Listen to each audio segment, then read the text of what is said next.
All right. We are live, ladies and gentlemen. Welcome back. Welcome back to the channel. This is the official broadcast for EP09 Bodybuilding for the 2025 Mr. Olympia Classic Physique division. A division which has been filled with a ridiculous amount of controversy leading up to the show. And we're going to find out, regardless now, of who will be the best, as we have everybody who has ended up making weight and height. We'll talk about that a little bit more as well. I'm sure you guys want to get into that. But the big thing is, we will have Mike Sommerfeld taking the stage. However, he'll be taking the stage about 14 pounds lighter. Well, I shouldn't say that necessarily. He had to cut 14 pounds in order to make weight, and I'm sure that he's gone back up since then. But you guys, we are now awaiting for the event to begin, and it is going to be a very exciting event. Wanted to jump on here so we can have some talks about it first. See how you guys are doing. You guys get into the chat, let me know what's up. But I'm telling you, this is going to be very, very exciting. I'll show you, if you guys are new to the channel, welcome. Welcome to EP09 Bodybuilding. Give you guys a little bit of a rundown on how things work around here. I will be showing you guys exactly what category is on stage and when. So as the categories progress, I will change through the categories. It won't be 212 today, obviously. It will be, well, we know that Classic is going to be in there. We'll check on the other categories, so you will know in real time what category is on stage and when. And we'll look at some updates from all of the athletes from around each division. We'll also discuss the men's open, the prejudging. Some very unexpected turns of events when it came to the prejudging. Samson Dowda, who apparently seems to be slipping in the placings beyond first place that many people had him predicted. Now, in some predictions, Samson is low as 4th. Derek Lunsford, also subject to that, except apparently the opposite happening with Derek. The vast majority of people that I have had in my polls have had Derek Lunsford in single digits, okay, when it comes to voting. We had over 12,000 votes in the poll yesterday. Derek Lunsford had, on average, 5 to 7% of the vote. And he might win the entire competition. I spoke with some people that were actually in the audience, and he said that, well, it wasn't just one person. There was several that I spoke to, but the general consensus is that Derek might end up taking this home. Interested to know what you guys think about that. Make sure to like and subscribe. Use code EP10 at checkout on BayouMuscle.com, the official supplement sponsor of the channel. Appreciate you guys all supporting. But most importantly, make sure to like and subscribe right here on EP09 Bodybuilding.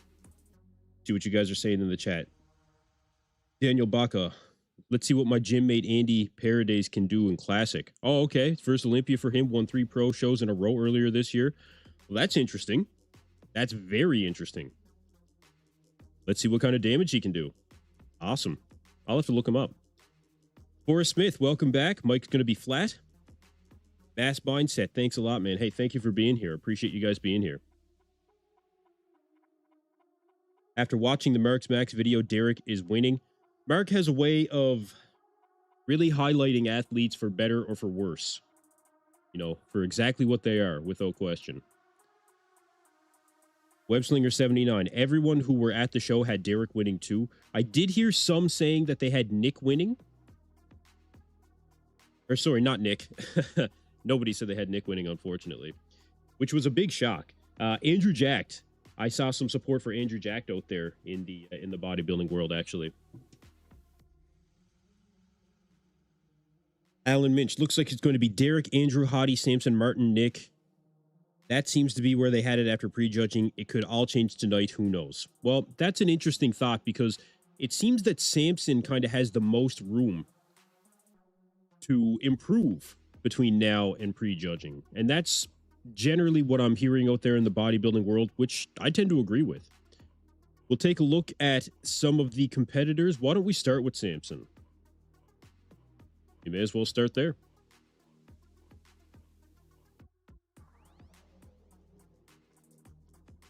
Let's see.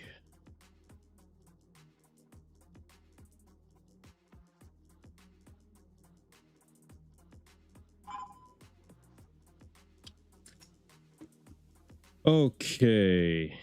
Samson Dauda. This is what we are seeing right now when it comes to prejudging from Samson. A lot of people said that Samson was beyond flat. That's what we're hearing at the show. And actually, speaking about Mark's Max Muscle, did a video on Samson from 2024 versus 2025.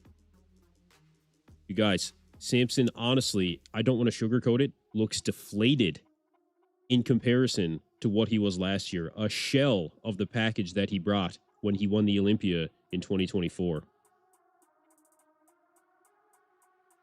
He just doesn't have that pop. He might be able to regain some of it within 24 hours, but I'm really not sure. I don't know how much ground he can really make up in 24 hours. He has a very long road in order to really do anything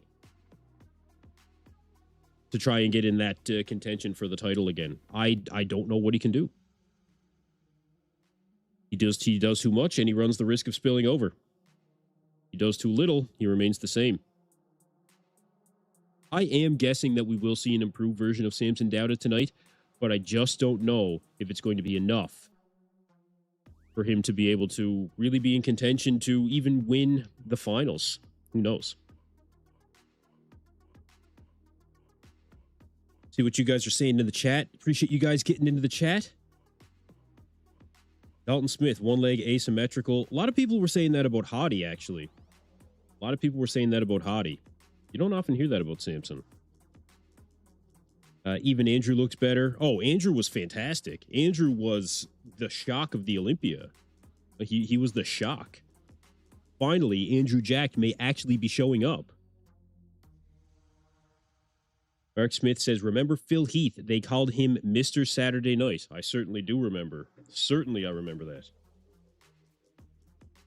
Maybe that'll be Samson.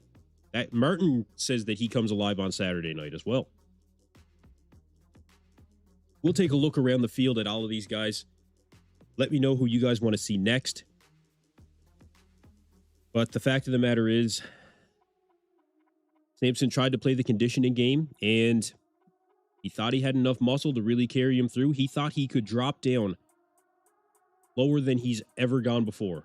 And clearly he can take it as a competitor. But it did not translate over to his best look on stage. Very unfortunate. We're in an era where this title is changing hands so often. Now, it's not a foregone conclusion yet. But Samson does have some pretty stiff competition in some of these guys. Derek Lunsford being one of them. Fairly impressive package brought by Derek Lunsford. A lot of people, like I said, did not have Derek winning this show. The vast majority of the bodybuilding world did not have Derek winning this show. I predicted him myself in 4th place. It would appear that may have been incorrect. Derek showed up with the legs that he needed to. That was one thing that he definitely needed. You can see, I think the legs are much improved from what we've seen in previous years in terms of roundness, in terms of fullness. Still not the roundest quads, you know, when it comes to the hip tie-in, but has he done enough to put himself in contention for the title with Hottie Chupin and Andrew Jacked? The bodybuilding world thinks that he does, thinks that he has. Chopo says, this is a farce, no weight cap whatsoever for some competitors, while others struggling during the whole year to maintain the weight limit. Yeah, so that was very controversial, and we will look at some of the classic physique updates as well. There were some photos released by the IFBB Pro League of the weigh-ins and the height-ins, so I will show you guys that. John Vader says, great show last night, man. First time in the channel. Derek isn't winning. He is in the top 5 barely. I appreciate you being here, brother. Thank you. Derek very well may be in contention for the title. I've spoken to people that were actually at the show, including Muscle Insight HQ. You guys probably follow that that page on Instagram. I encourage you guys to follow that page on Instagram. And he told me that from the 10th row back, Derek looked really good. That Derek is in contention for the title. OC Jequam, what's going on, brother? How you doing? Welcome, welcome. How do you see Martin and Brett faring in this competition? So Martin was, I don't think as sharp as I was hoping, or as sharp as I thought really thought he would be. Martin was good, but I think that Martin lost a little bit of fullness. I think that Martin has a huge opportunity to come back better tonight. Huge opportunity. Jack Todd, what up? Derek, top-notch form. Yeah, this was a very good version of Derek Lunsford. You know, a very good version of Derek Lunsford. And I did say it in my prediction video that we really need to make sure that we are not voting against Derek based on personality. Now, I did try to remove myself some that, and still, I had him in 4th place because I thought that everyone else was going to be massively improved. And I was incorrect. I was especially incorrect about Nick Walker. You guys, what happened to Nick Walker at this show? What the hell happened? This was not the Nick Walker that we were expecting to show up. Davender Nation, when does Classic Prejudging start? So the show is going to be starting in about 20 minutes. They'll start the live stream. I don't know exactly when they'll have them on stage, but they have Classic Physique, Men's Physique, Bikini, and Wheelchair. So it should go pretty quick. This should be a pretty straightforward event. Which is great, you know, which is great. Last night, 6-hour live stream, you guys. We did over 144,000 views on this channel alone. Thank you, everybody, for tuning in. Make sure to hit that subscribe button so you can join me for this live stream and for the finals tonight. We will definitely be back for the finals. The show should start in about 20 minutes. Going to go through some of the open competitors, and then we will switch over to take a look at some of the classic competitors. Appreciate you guys getting in the chat. Dalton Smith, Nick's waist was so noticeable. It was just so noticeable that Nick did not show up in his finest form in many ways. You know, he didn't. This was not the Nick Walker we were expecting. You know, he lacked fullness, and his midsection was much wider than what I was expecting. Nick actually wasn't controlling his midsection very well during transitions as well, and I did say that Nick not controlling his midsection in between the poses was going to affect him when it came to the scorecards. Now, that was just one aspect. That was not the only problem that Nick had. But there's no striations to the chest. The shoulders look smooth. The triceps don't have that pop, that roundness. You can see the quads definitely have some definition, but he's just lacking. He's really lacking that pop. You know, even the back. Like, Nick was good from the back. I think that he was better from the back than he was anything else. But it still just is lacking. He needed oil, too. He looked dry. That's one thing that I did notice from these other pictures. Damn Funk says, Nick looked better 5 years ago. He blew his physique out chasing size. He can't even hit a crunched ab front double anymore. Yeah, and that was advice from Fouad Abiad, actually, to start hitting that front double bicep with the abs crunch down. And for a while, it did look really good. 2022, he looked fantastic. Again, even the side chest. Like, look how flat... Like, Nick doesn't have the biggest chest, but look how flat the chest and the arm looks here for Nick. Like, this is not the Nick Walker that we were expecting to show up. What's going on, Loho? Thank you. Thank you for showing up. Appreciate you, brother. Samo says, what do you think about the Mustafa Yildiz from Turkey? This will be the first time for him. We'll look him up. We'll see what you guys think. So, yeah. Hadi Chupin, of course, showed up ridiculous. Urs, fantastic. I mean, look, I don't want to skip over Hadi. You know, Hadi Chupin apparently is in the lead after prejudging. They kept him in the middle pretty much the entire time. In my predictions, I had Hadi in third, simply given the fact that I didn't think that Hadi was going to show up with significant improvements like I expected Nick to do, like I expected Samson to do. Hadi showed up as he typically does, which I was expecting. But what I wasn't expecting is for everybody else to show up off. That was actually what was presumed to be Nick's path to victory, was everybody else showing up off. That's what everybody has always said about Nick. Nick could win the Olympia if he is on and everyone else is off. Unfortunately, that didn't happen. Jordan had an awesome debut as well. Oh, yeah, Jordan Hutchinson, he did. He had a fantastic debut. Yeah, Jordan looked fantastic. Jordan is going to be a threat in the very near future.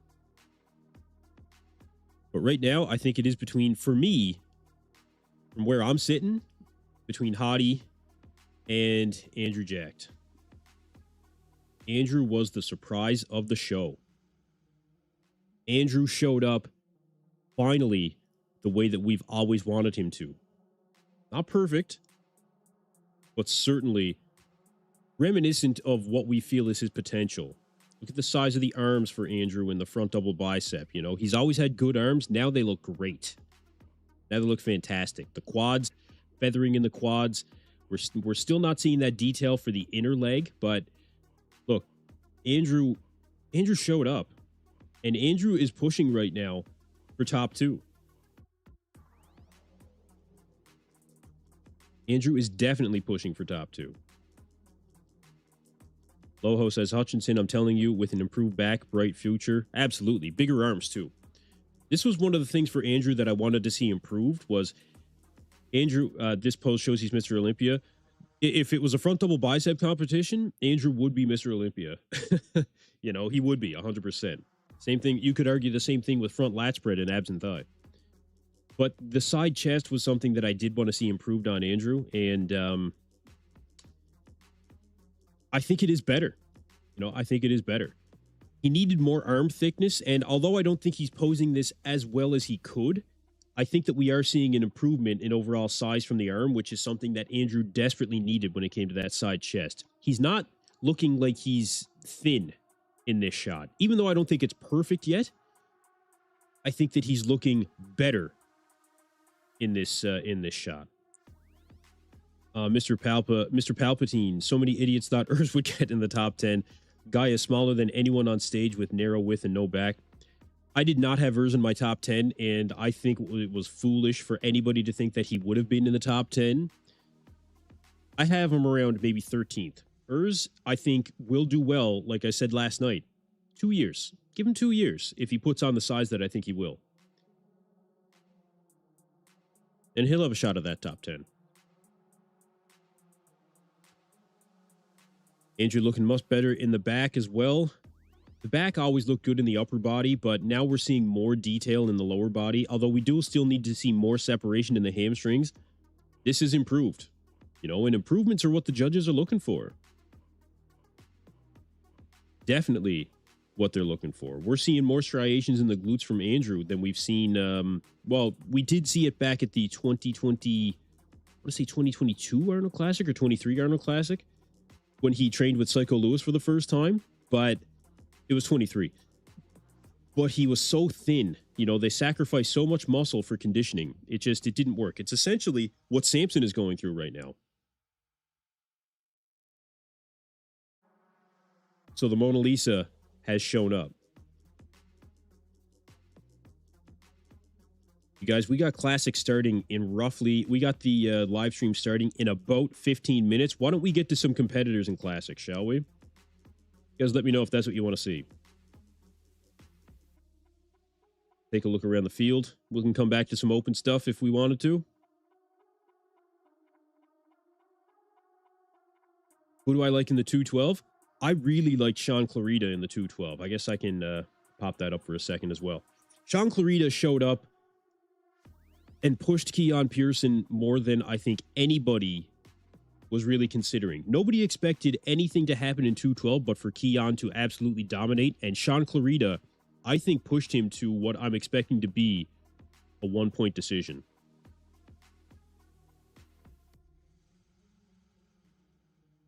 Let's switch over to Classic, shall we? We are getting very close to Classic starting when it comes to the stream. So,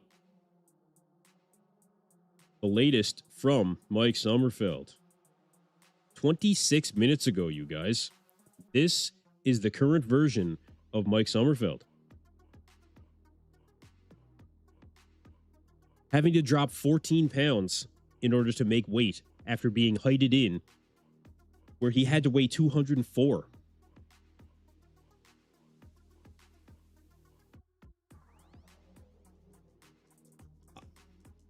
If this is Mike carbing up, I don't think he looks too bad.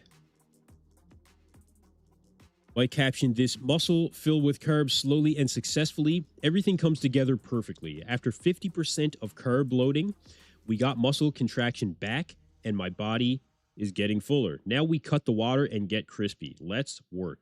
Pressure and diamonds. He's not looking too bad.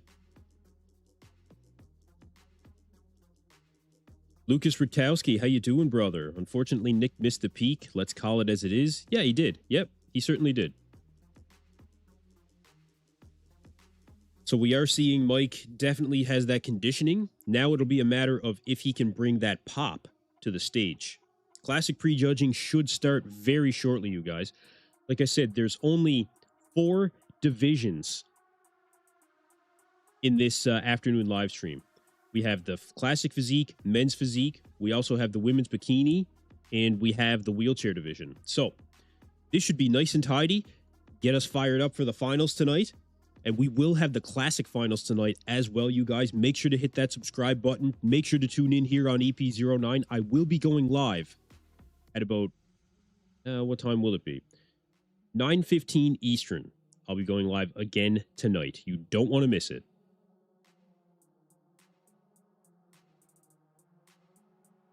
John Fader says he looks pretty good. Yeah, he does. Loho seems like Mike regained it all. I think that he did. Well, maybe not all. You see, this is it. We really won't know until he stands next to some of these guys on stage that did not have to struggle like he did, you know? Ooh. Man, if that's now that feathering in the triceps, oh man, that is deadly. Deadly, you guys. You don't see that very often. That's like some Rolly Winkler shit right there. Crazy.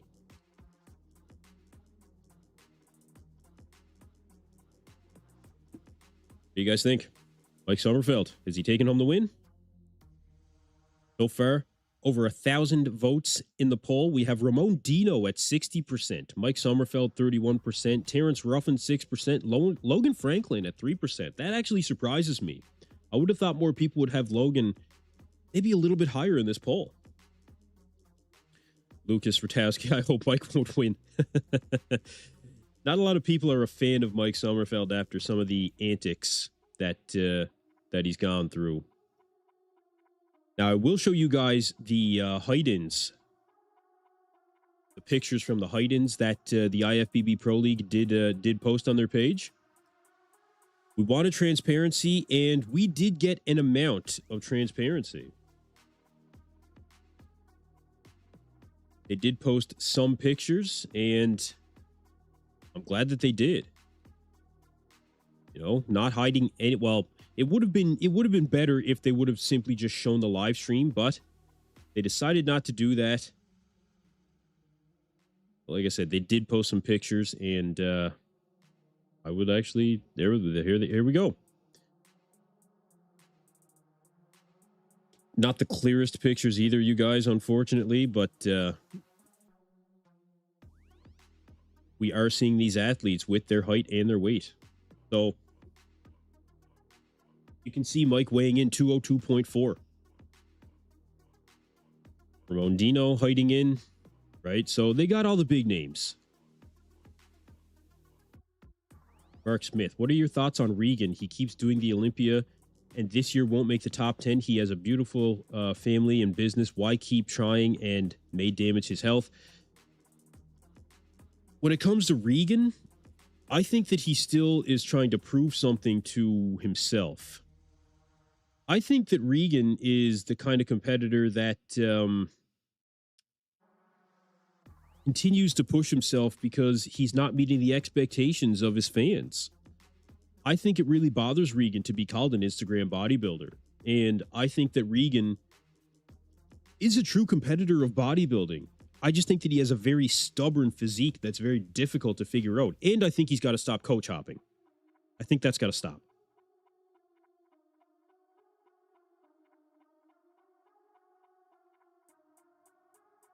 While you are currently on IF Pro's page, you should look at Mustafa. You mean Hassan Mustafa? What? No. No.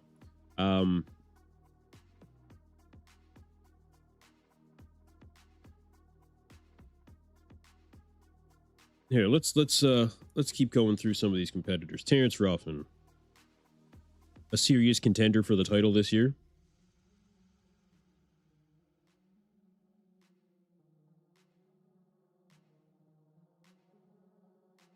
Posted 2 hours ago, you guys. Posting here, time to do what you were put on this earth to do. Make an impact. Pretty cool lighting, actually.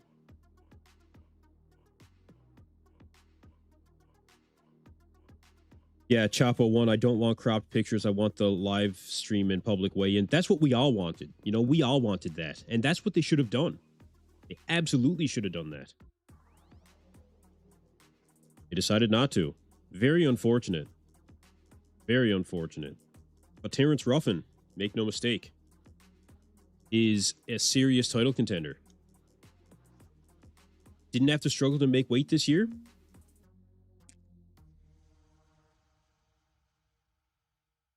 But it is going to be tough for him to stand next to some of these taller guys.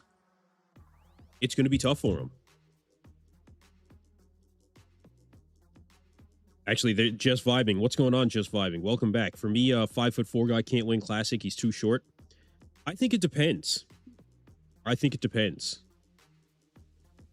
We'll see how everybody else shows up. This is another guy that you know is going to be in shape. So if you have some athletes that show up and they're off, then Terrence can sneak by them.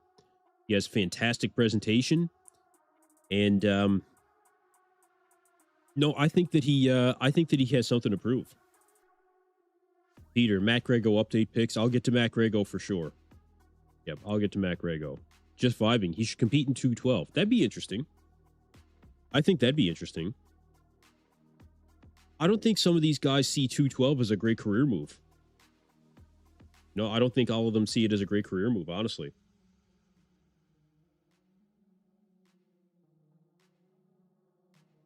Check out the latest from Matt Grego. Matt Grego making insane improvements since he won the Detroit Pro earlier this year. Insane.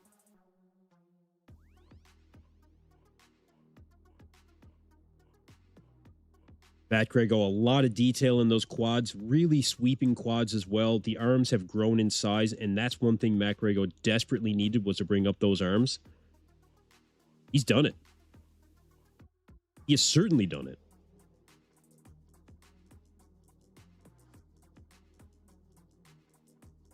Many people's opinion that Matt is in the wrong division, that Matt should be switching to open because he is more suited for open when it comes to his structure. I think that this show will be very telling of that, since Matt Grego is up in size. Well up in size. Should be interesting. It looks like he's going to show up and really make a statement.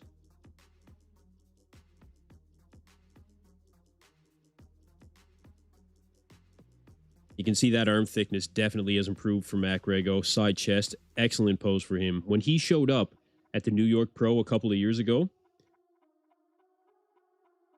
he really made an impact. People were talking about him as being the future of the division. Now, there's still some excellent competitors in Classic that maybe have more of a Classic structure, but regardless, Matt Grego, very, very good. There does seem to be, I saw somebody say something about him just having one quad, more of a sweeping quad than quads.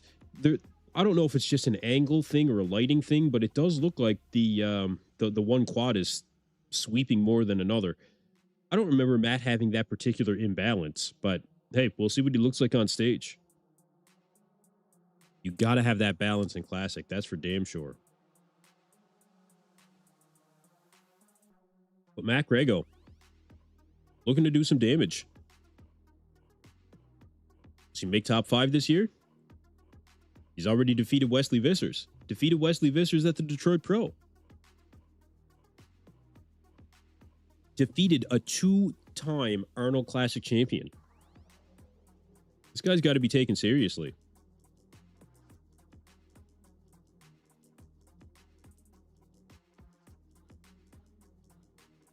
You can see he's really been in pretty decent shape for quite some time. I think he does have a good classic structure.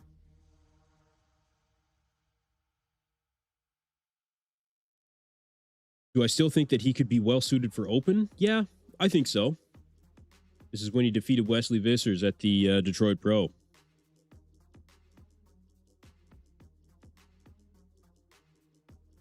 No denying it. He looked good.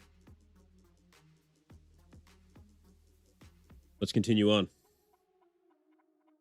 Stop people asking about Niall Darwin.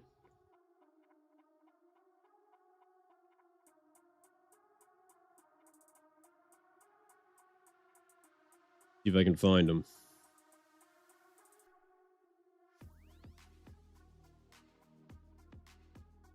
Anybody know how to spell his name in particular? Because I can't find it.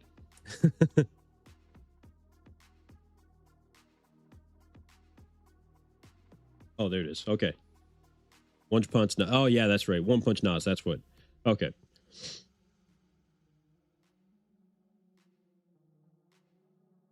Check-in pictures from 4 hours ago. And the stream has started, ladies and gentlemen.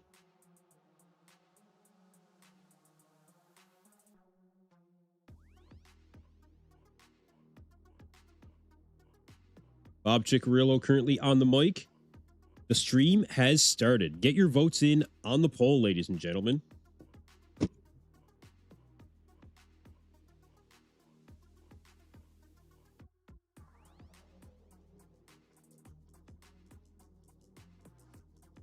Josema Beast.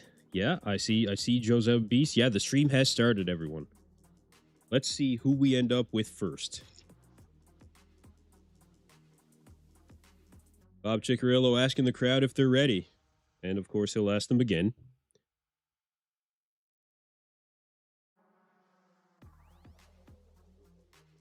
Yeah, I think Niall Darwin's looking very good, too. I think he still needs a bit more size, though. He's got arms like Mac Rego had last year.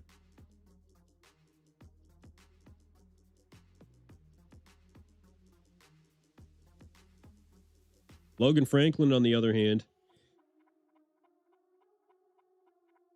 Oh, if you guys are looking for a discount code, you can use the code Olympia20. I did see that on Gannicus Original. If you guys haven't gotten the stream yet, just use Olympia20 and you'll get 20% off. I wish I would have noticed it.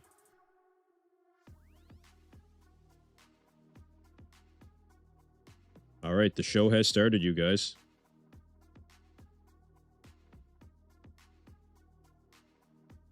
Classic Physique coming out, you guys. Classic Physique coming on stage. Here we go. We've got Classic Physique coming out. Starting off right away. That's awesome.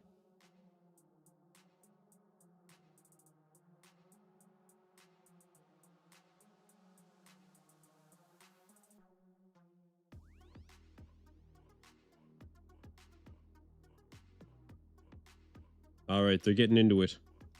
First group is on stage.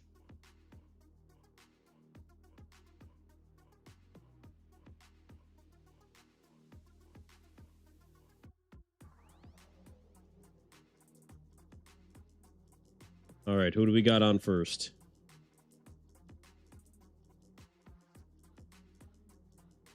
How tall is Niall Darwin? I'm not sure, actually.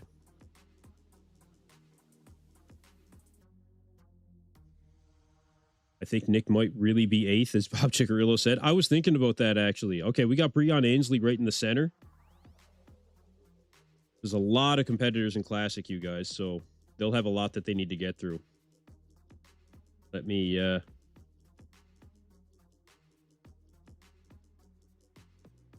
start getting you guys a couple of shots from the stage. And here it is.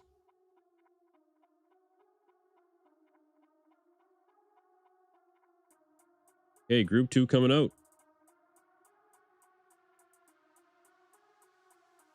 Okay, who's in group 2? Looks like Michael DeBull. Yeah, Michael DeBull in Group 2.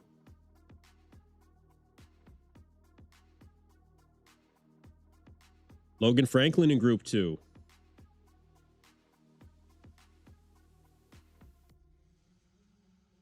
All right. I'm expecting these guys to look pretty good, man. Like, this is very early in the day. All right, let's see it.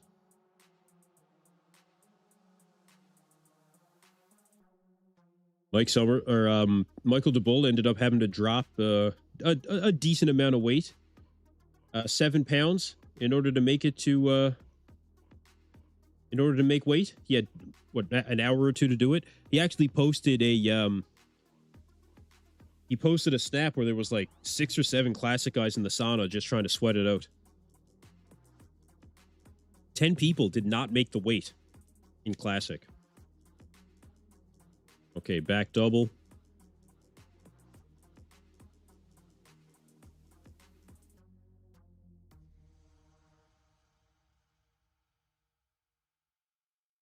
I think I can get a little bit better.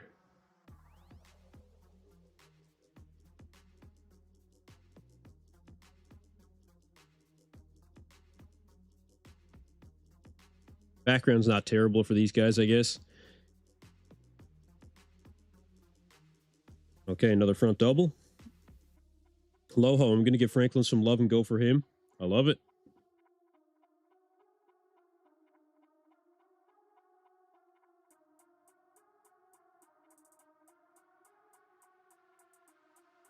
You're going to go through more poses with these guys?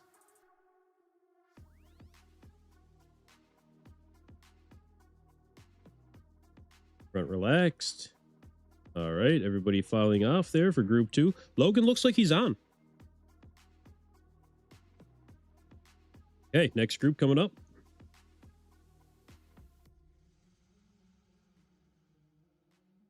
Mac Rego in Group 3.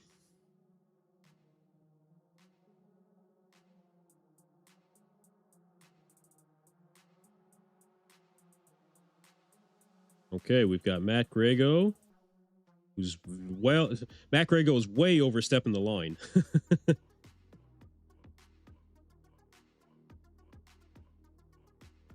Way overstepping the line.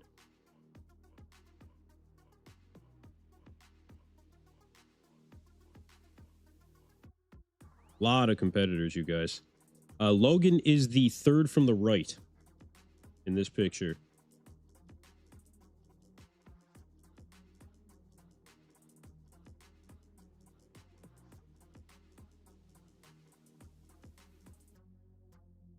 Matt Grego second from the left.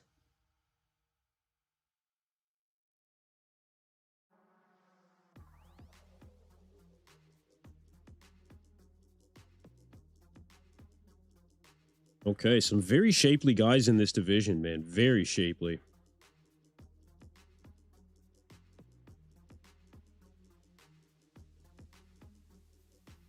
I don't remember how many qualified competitors they have, but man, Classic has so many. It's unbelievable.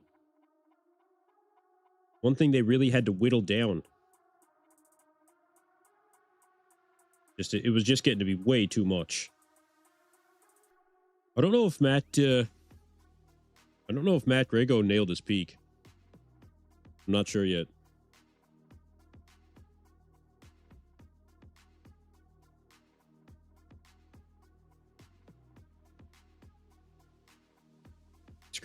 Next group on their way out.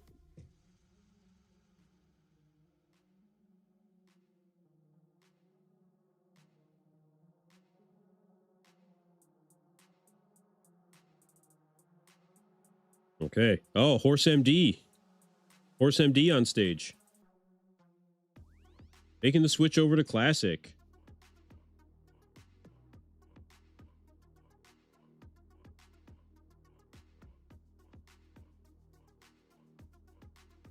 I wasn't really sure about how I felt about Horse MD making the change over to Classic.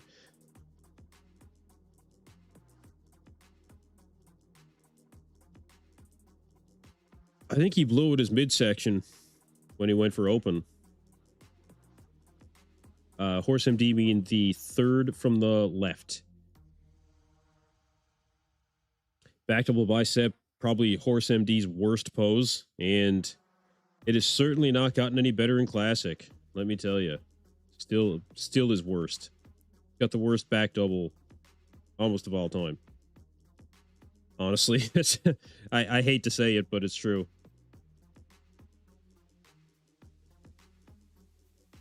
I don't know if he's still working with Milo Sarashev or not. I haven't heard Milo speak of him in quite some time, so I don't think so. But I'm not expecting him to make a huge impact here.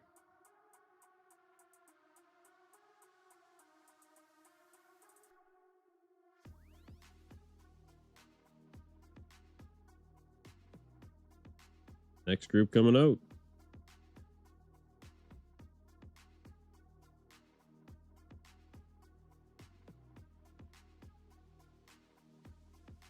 All right. I think this is group 4.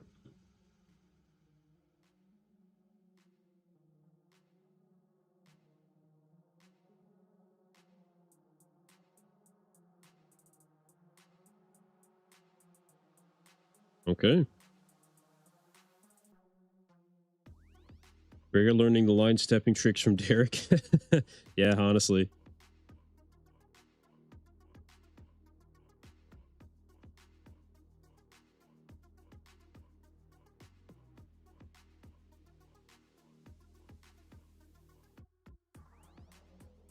Okay, group 4 currently on. Not familiar with everyone in Classic, you guys. There's so many competitors to try to keep track of in Classic. Like, it's a lot.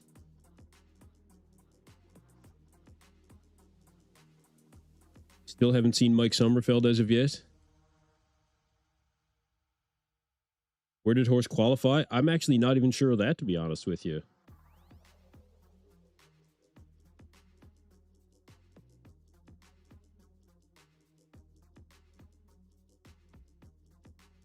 No, I'm not sure where Horse MD qualified.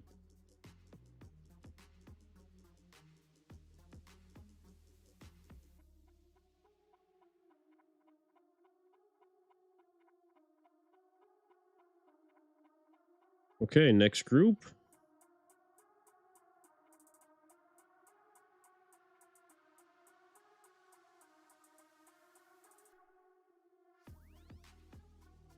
Yeah, it is hard to see everybody, I know.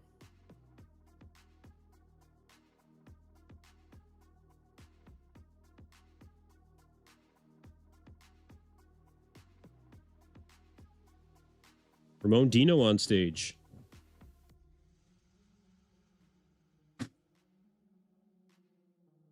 Terrence Ruffin.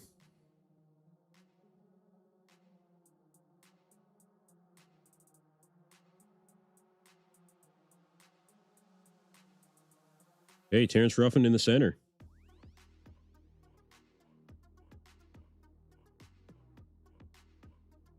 Ramon Dino to the far left. In my head, I'm still waiting for Chris Bumstead to walk out. Yeah, I understand. Yeah, I understand.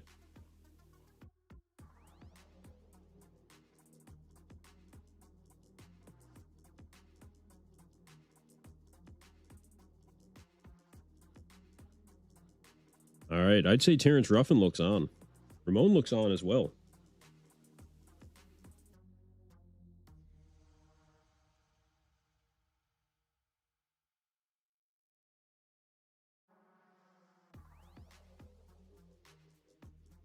Yeah, Terrence Ruffin definitely on. You can see, although he's shorter, he's very shapely.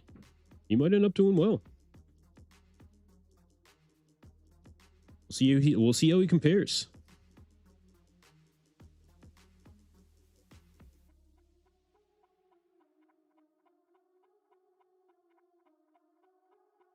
Yeah, he looked pretty good. Yeah, Terrence Ruffin does look like the trophy. I was thinking that too, actually.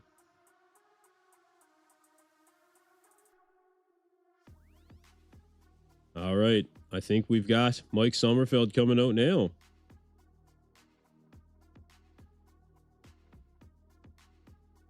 There he is, I believe, your presumed champ of Classic Physique. on the far right.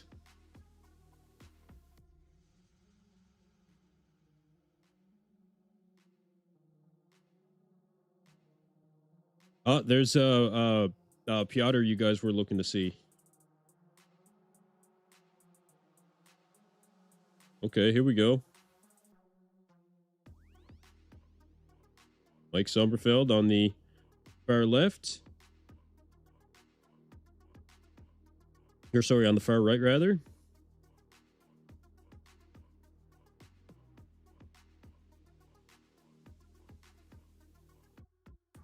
I'd say Mike looks like he is...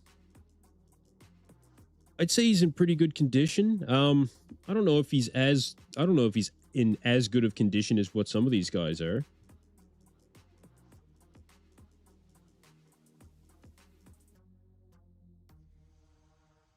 I'm not sure as of yet. Yeah, there's going to be like 25 or 30 competitors in Classic next year. It's going to be much less.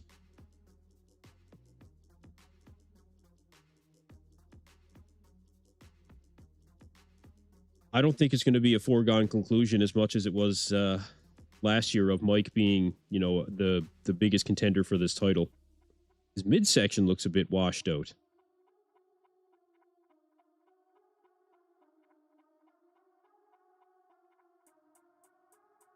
Yeah, I think Terrence looks like he stands out as well, honestly.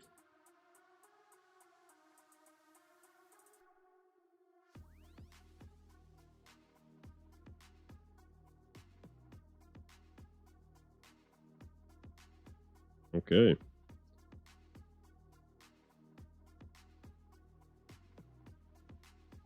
You guys see it, Mike Sommerfeld on the far right? That midsection's looking a bit washed out. You guys think?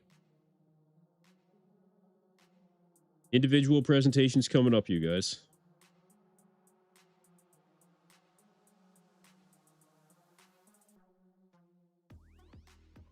Okay, individual presentations coming up.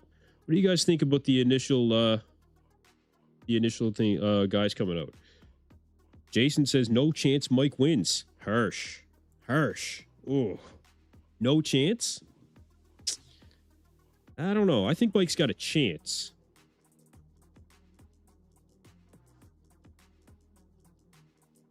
Yeah, I don't think that his I don't think his midsection does look as good as it could.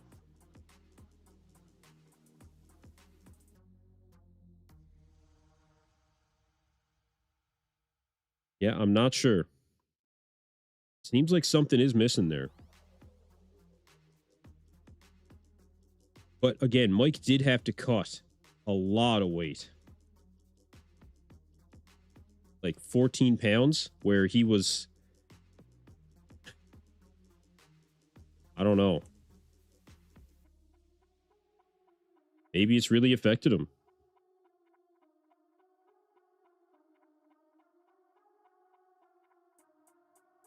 Yeah, maybe it's really affected him.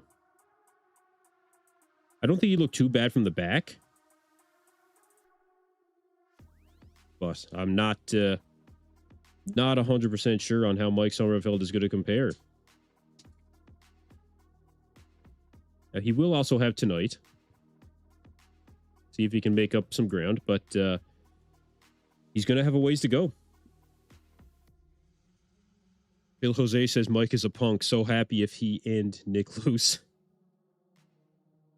I mean, I don't know if that's going to be the case, honestly. I got a hard time seeing Mike losing, really. It depends on how he compares. Him Angel on stage, so live stream footage not too bad overall. I think that the backdrop is better than it was last year.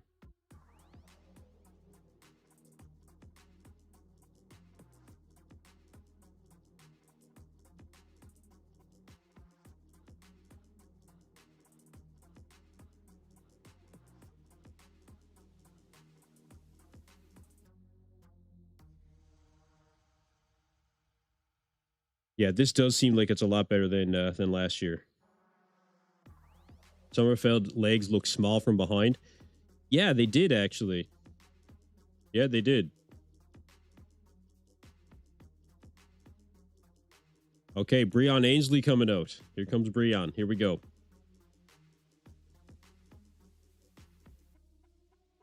Breon Ainsley on stage, you guys. Let's see how he looks. Front double, great pose for Breon, as always.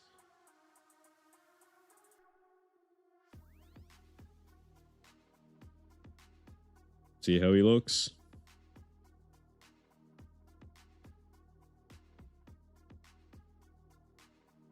Breon's very difficult for anybody to stand next to when it comes to that back shot.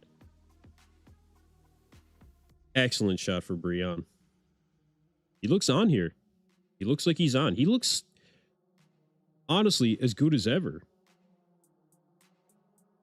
No, I don't think that Breon has really lost much of a step.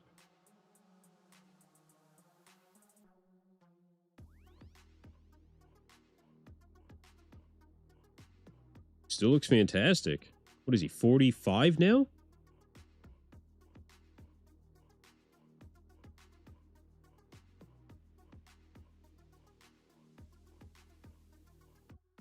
Yeah, I think that's how old he is now.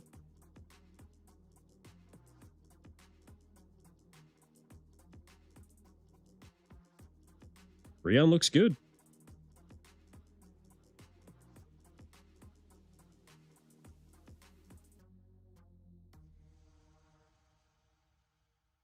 What do you guys think? Breon Ainsley.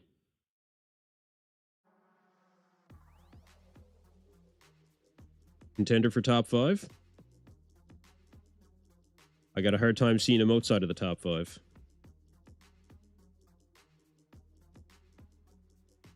Again, you guys, Classic Physique currently on stage.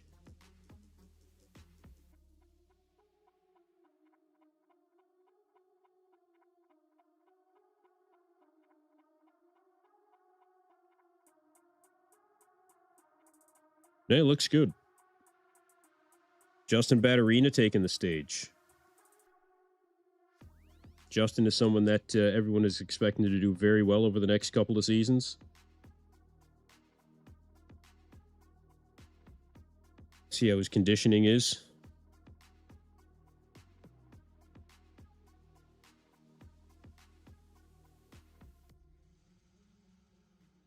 Maybe lacking a little bit in the conditioning department.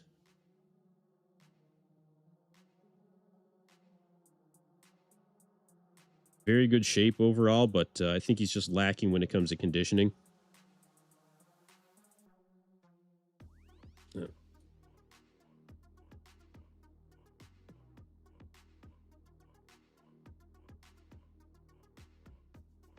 can see Justin Batterina. Not bad. Not bad, but no, I think he could be better.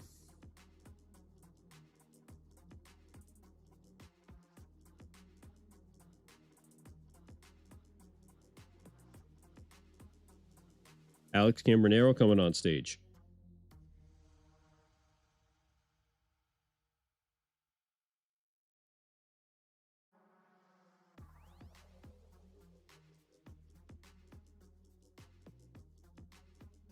Yeah, Alex Cambronero looks like he's in shape. Now that Vegan Gains is roided up, he thinks he can challenge Breon. I haven't heard that name in a while. Again, guys, Alex Cambronero on stage.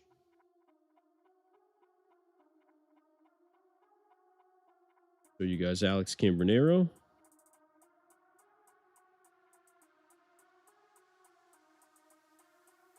Not bad from the back. Needs more conditioning from the back, though. Overall, though, not bad.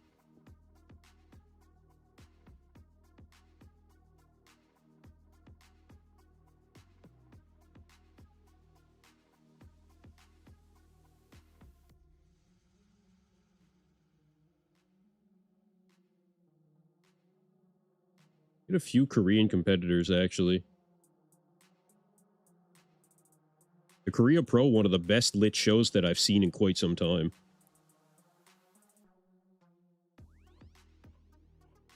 Yubin Chen, he's kind of rushing his poses, I find.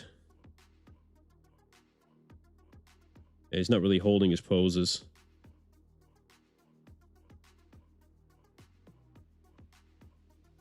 Can't rush your poses. The judges, if they don't have a chance to take a look at your physique, if you're just constantly moving, then it's going to be a problem. That's what we're getting from Yubin Chen. Moving too quick.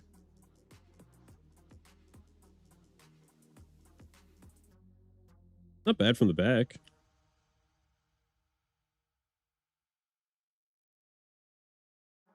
Yeah, not bad. All right, Michael DeBull taking the stage. Let's see how this 7-pound drop affected Michael DeBull. Yep. Yeah, Michael DeBull on stage, you guys.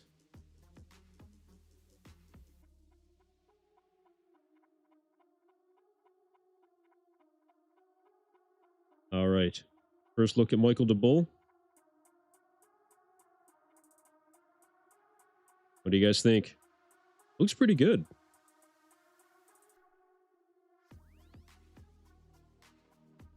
Looks like that 7-pound drop didn't affect him as much as I may have thought it would.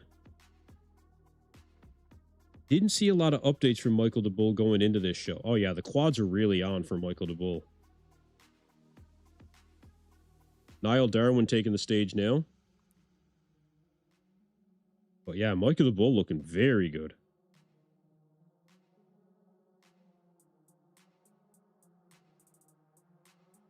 All right, Niall Darwin on stage.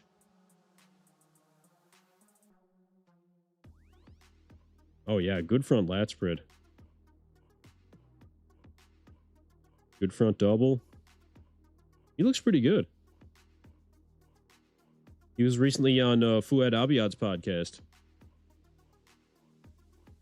See the back?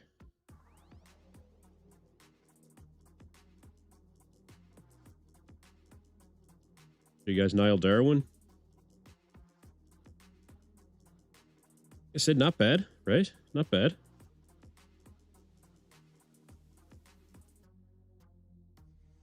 Yeah, I think Niall Darwin looks really good. He does kind of look like Nasser, you're right. Yeah, that's a good one. I like that. Looks good from the side.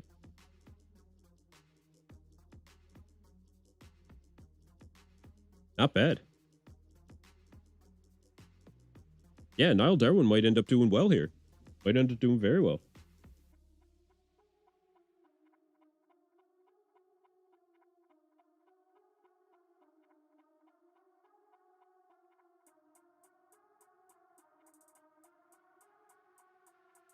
Yeah, this guy's pretty good too. I didn't catch his name.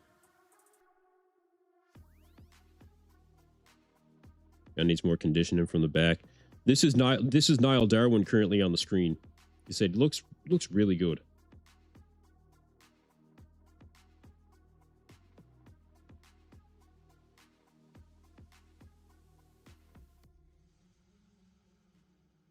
Okay, we got an Iranian competitor taking the stage.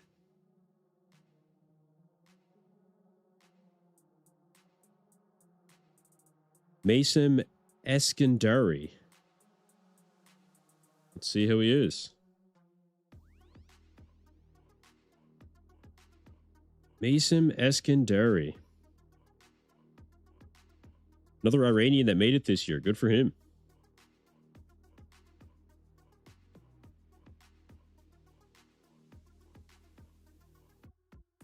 All right, let's see it. Usually we have a lot of Brazilians that are in Classic.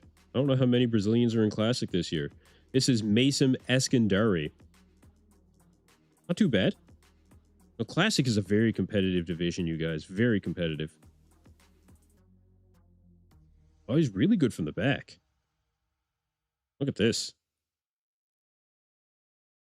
That's not bad at all.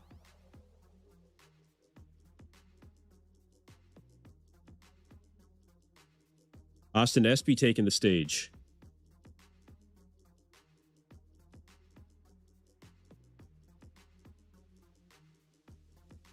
Fairly well-known name in Classic.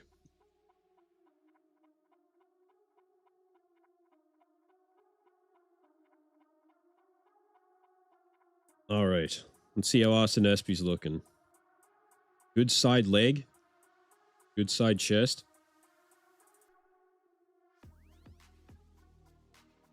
Looks pretty good from the back.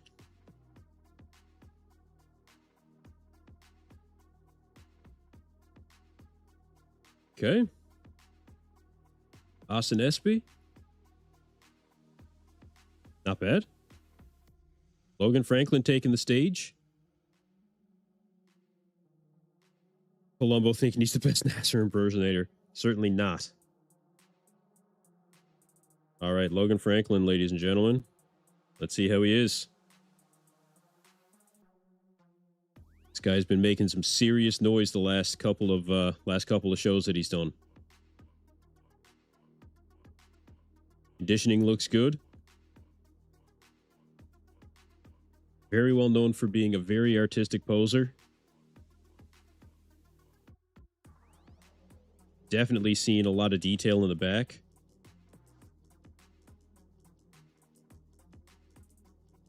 But you know, it's been a long season of dieting for Logan Franklin as well, so I won't be surprised if he is a little bit off here.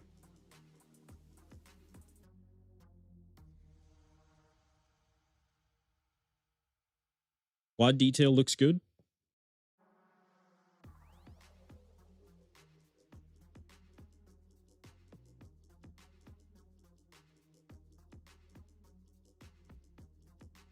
Okay. First impressions of Logan Franklin. You can see the detail in the back, definitely there.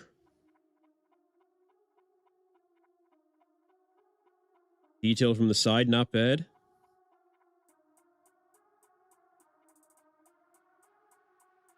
What do you guys think, Logan Franklin?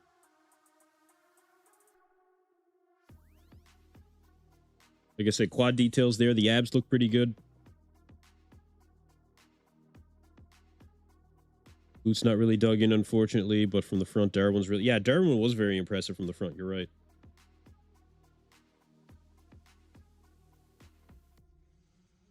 T-Bray. Logan had to get a few more shots in.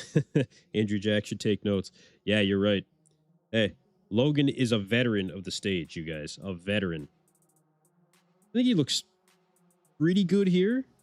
I don't know if this is going to be the best version of Logan Franklin we've seen. Like I say, he's been dieting for, man, a very long time now. DT was...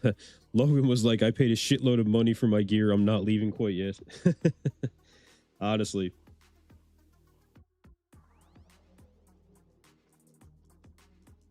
Okay, from Colombia, Diego Molindo, I think. AKA Ben says, the cameraman is so stupid. Left the back poses and focused on the guy on the side. Yeah, I know. Okay, Diego Galindo. Looks pretty good.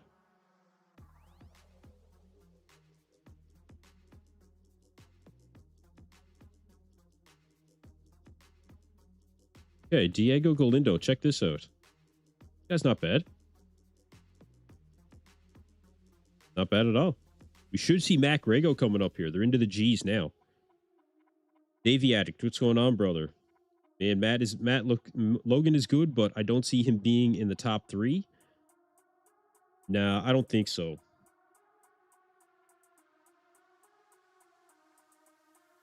But this Diego Galindo guy's pretty good.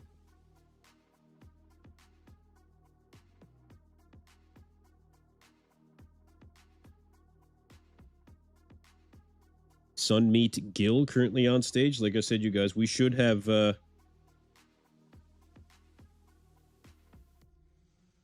Rego coming up here any second.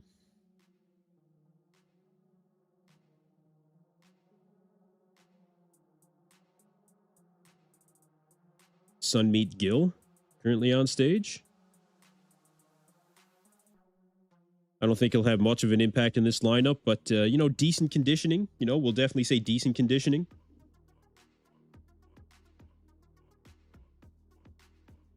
Matt Grego coming on stage, ladies and gentlemen. All right, let's see how he looks.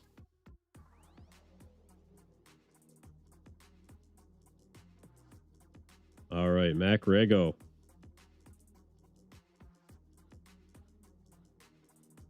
Let's see it.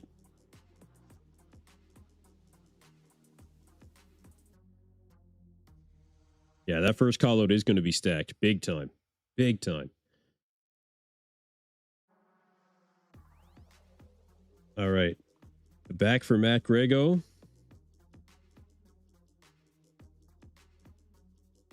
Kind of lacking a bit of conditioning from the back, I feel, compared to some of the others that we've seen. A little smooth across the chest and shoulders. Good quad detail. Fabio Junio taking the stage. That's a name that I find familiar. Let's check it out. Matt Grego. Not as crisp as I thought he was going to be.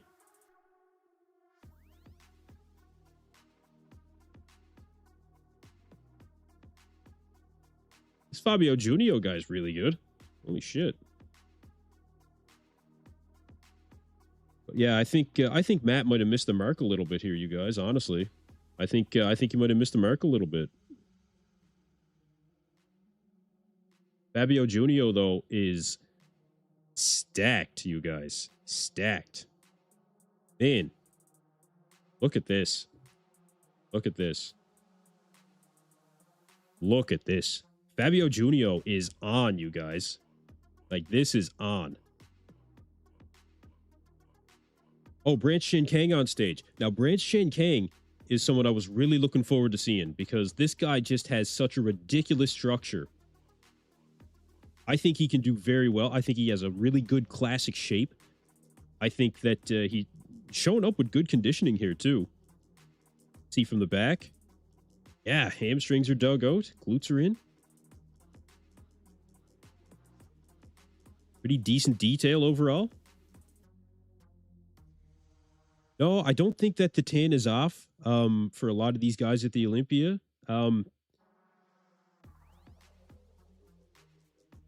I just think that some of these guys aren't quite nailing it. Branch Shin Kang, you guys, really, really good. Yeah, I'm a big fan of Branch Shin Kang.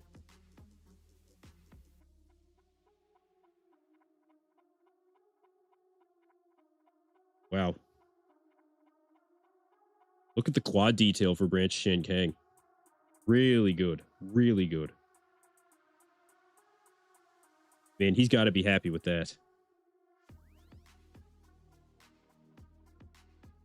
I would definitely put Branch Shin Kang in the first call out. I agree.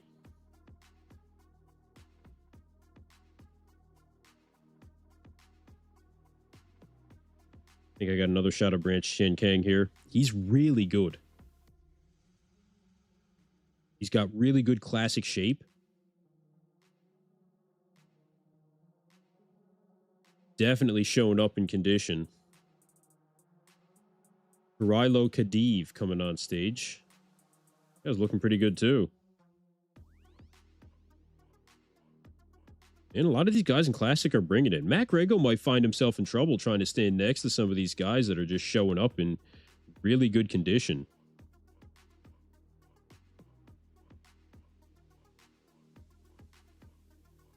This guy's peeled, man. Look at this. This guy is peeled. From the Ukraine. Wow. Not great width from the back, but showing up with the conditioning. That's for damn sure. Wow. Really good conditioning. Holy shit. Eric Wildberger. Eric Wildberger taking the stage. That's a familiar name. Let's see how Eric Wildberger looks.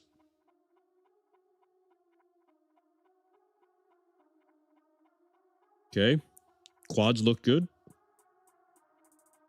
This is a guy that's definitely going to be fighting for a top 10 spot.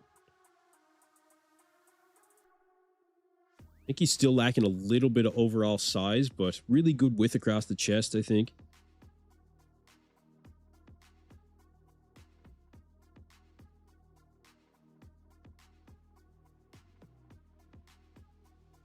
Not great structure from the back. Eric Wildberger doesn't quite have that X frame.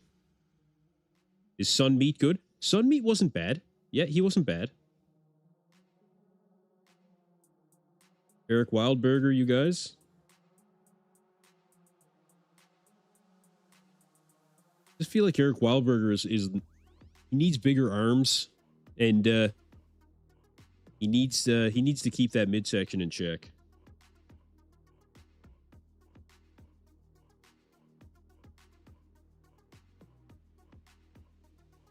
Hai Lu taking the stage. Wow, look at the quads on this guy. This guy's quads are ridiculous. They're huge.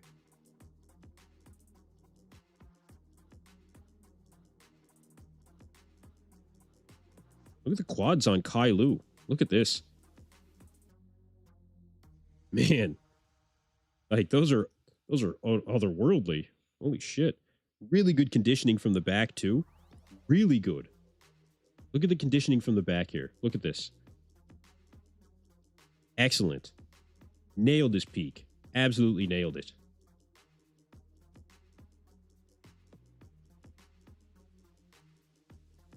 Absolutely nailed it.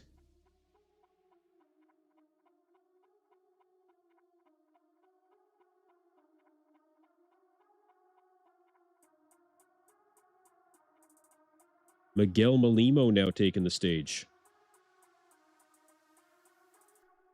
This guy's thick. Say missing on conditioning a bit.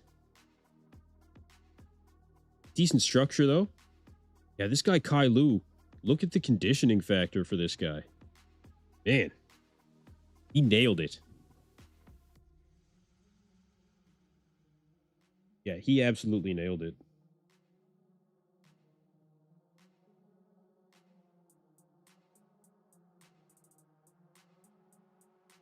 He's gonna gain a lot just on conditioning, honestly.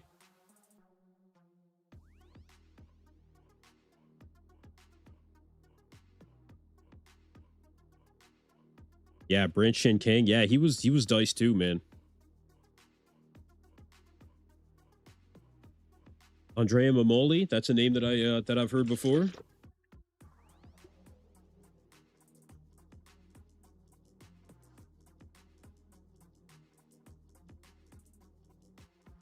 Okay, Andrea Mamoli looking pretty good. Kind of odd transition.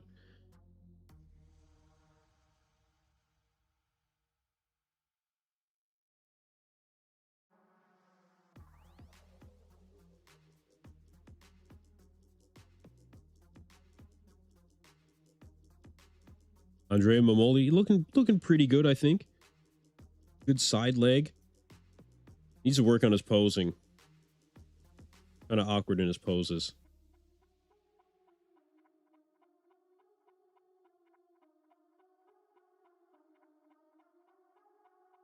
Yeah, he's got to work on his posing for sure. If you can dial that in, you could probably do well in the future, but awkward transitions. Yeah. Horse MD taking the stage. Let's see how Horse MD looks coming into Classic.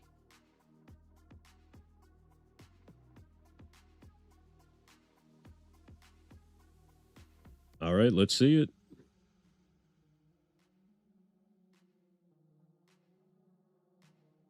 Just feel like he blew out his midsection.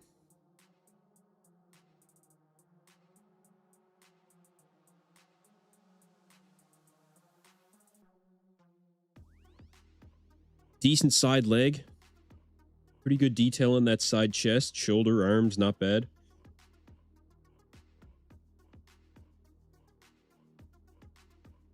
I think going to Classic was probably the right move for him. I don't think he had anywhere to go when it came to Open, honestly. Okay, he is turning to the back. I wasn't expecting him to do that. Now, there is no back lat spread in Classic.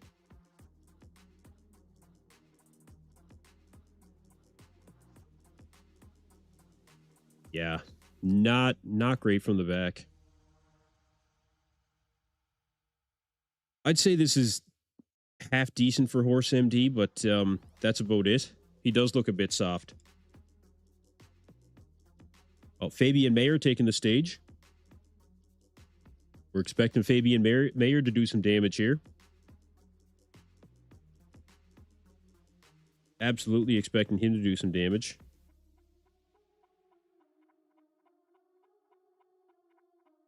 Yeah, Horse MD has probably, honestly, the worst back in, well, in the division, I think it's almost fair to say.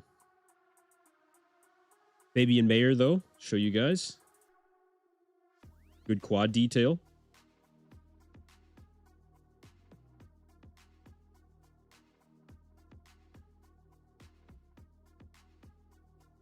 Really good side chest. See from the back.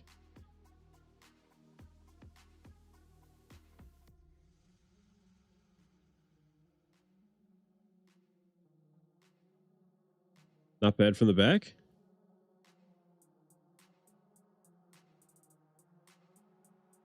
No, wrong one.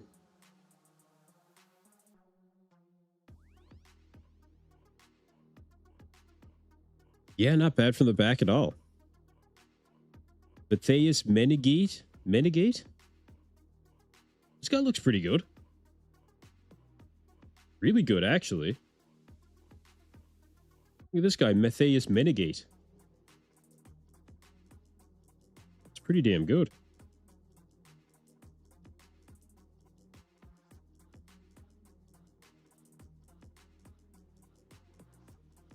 Huh.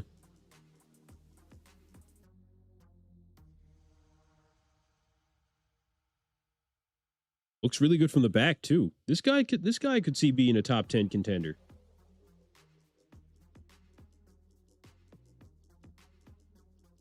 Wow.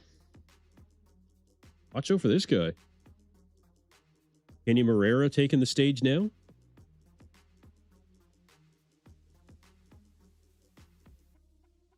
This guy's big.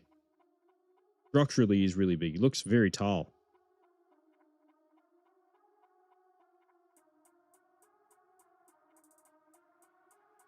Oh, yeah. Pretty good side chest.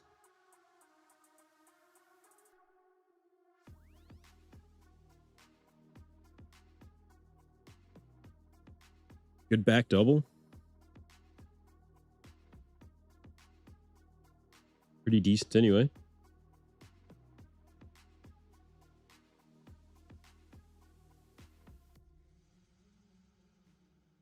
Oh, Josema Beast coming on stage. See how Josema Beast looks.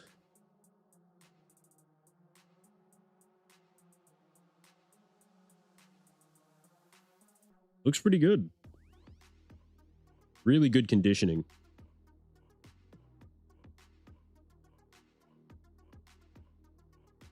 Let's see how he does here. Side chest. Yeah, he's peeled, man. Josema Beast, first look. Yes. Peeled from the back. Man, he is diced. Munoz is the guy that steals your girlfriend. Yeah, really, though.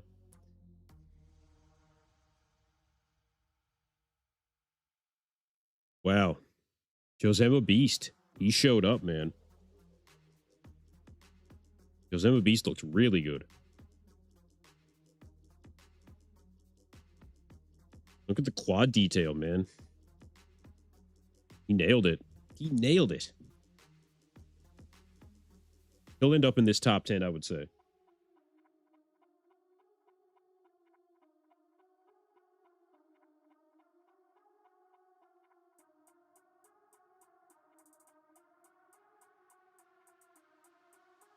Yeah, I would say you got top 10 for Josema Beast. Starting to move through them. We'll see Mike Sommerfeld coming out here soon.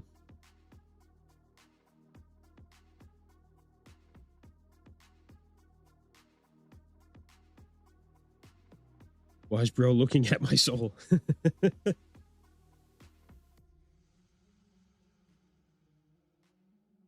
Phil New. NIU? New? I guess. Thick. Huge quads. Looks really short.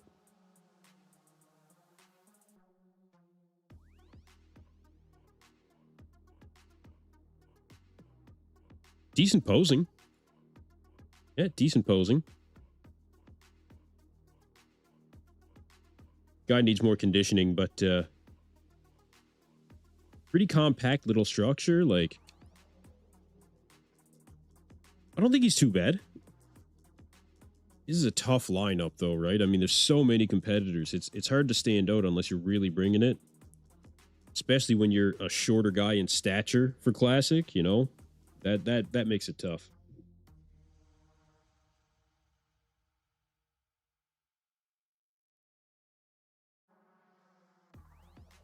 Andy Paredes taking the stage. USA native.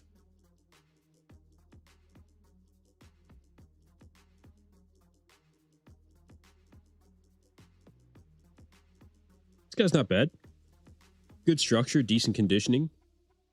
This is Andy Paredes. He's not bad. Good Classic presentation, I think. Yeah, the twerking on stage was kind of weird.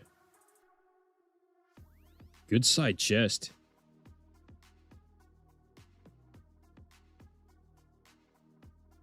This guy's trying to pull off the C-bum look with a stash, but I don't think he's pulling it off as well. Gotta have the physique to go with it.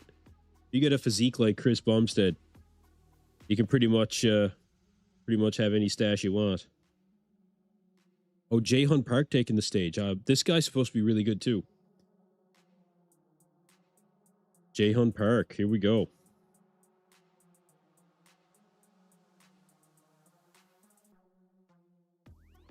Looks pretty good. He's got a really dark tan compared to everybody else. He is attacking these poses. Holy shit, like attacking. He's frantic up there. He is frantic, ladies and gentlemen. Dude has Jackie Chan moves. Yeah, he does. Like, this is insane. He is moving. It's hard to get a shot on this guy. Jae-Hun Park was moving. Okay, okay. With Classic, part of presentation is being able to present your physique for the judges, just like it is any division. And I think that when you're frantic like that, you know, Logan Franklin used to be kind of bad for that. Like, Logan would at least hold poses, but this guy was just attacking the poses, Jae-Hun Park. And he's got a good physique, too. Those are the things that can affect you when it comes to, you know, your presentation. And especially in Classic, extremely, extremely important. So anybody out there that's planning on competing, you got to keep that stuff in mind. Don't rush your poses. You think you don't have time? You have time. You're better off hitting, you know, 4 or 5 poses very well than getting in 8 to 10 half-assed poses, okay? You're rushing through. The judges don't know what the hell they're looking at. It just doesn't work, okay? It just doesn't work. But Jae-Hun Park, pretty decent physique. German Pastor. Now, this is a guy that's pretty well known in Classic as well. Looks like he's bringing that conditioning. See, holding his pose. Really good front lat spread. Very good. See, you got to be able to pose for your physique as well, right? Look at this. Very good. These dudes forget to tan their face. Yeah, it does look off when guys don't tan their face. Good back double for German Pastor.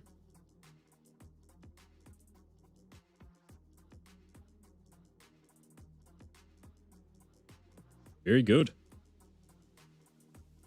Damian Patrick taking the stage. Another good name in bodybuilding when it comes to Classic. Let's see how he looks.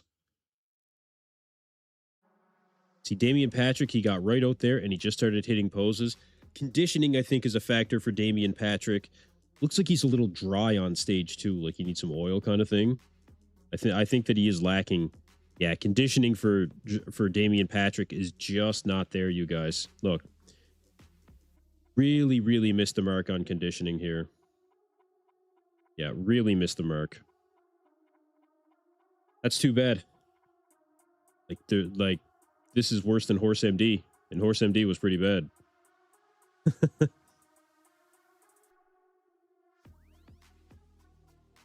Now we are getting into Zivko Petkov. So now into the letter P. We should be getting into Mike Sommerfeld here very shortly.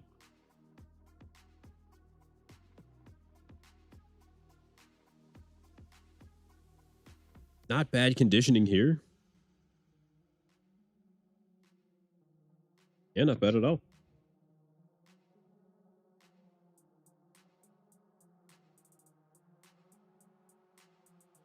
Decent anyway, fairly decent. Bumstead used to have an exceptional flow. Absolutely. Bumstead was the definition of that, you know, and he presented his physique properly as well.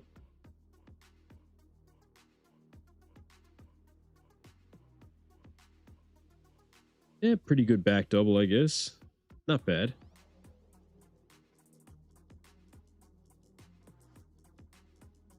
Ramon Dino taking the stage.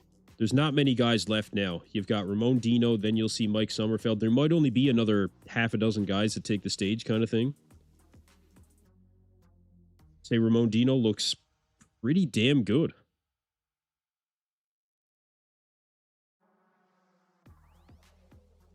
And the dinosaurs. Wow, Ramon Dino is on. Looks like his legs are bigger than what we've seen previously.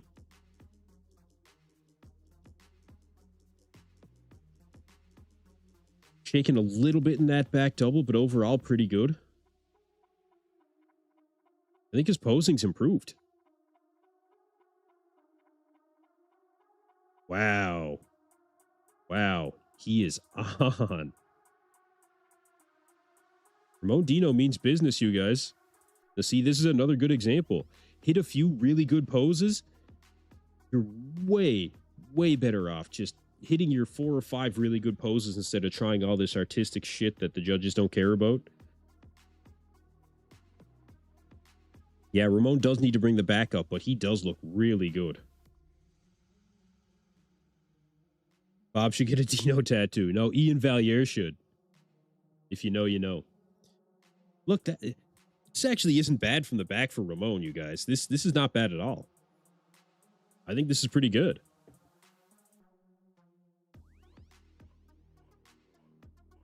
Rumor has it he has one. Imagine.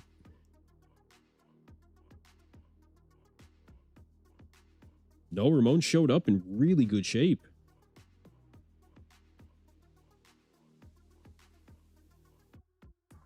Really good shape.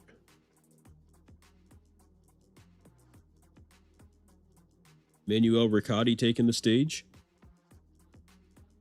Maybe on the front of the hip. Yeah, maybe.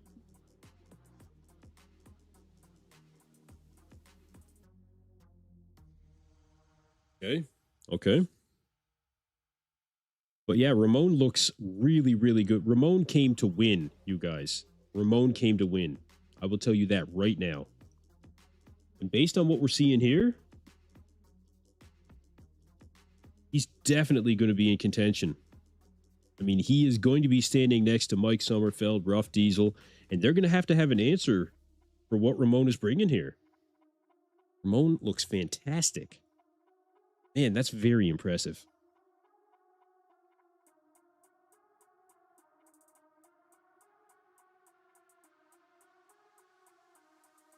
All right, Terrence Ruffin taking the stage. Let's get our first look.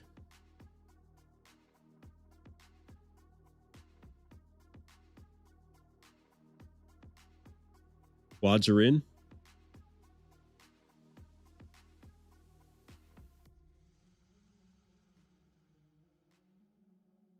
Not bad, not bad. I think he could be maybe a little sharper. Looks pretty dialed in from the back, though. Yeah, his back looks pretty good.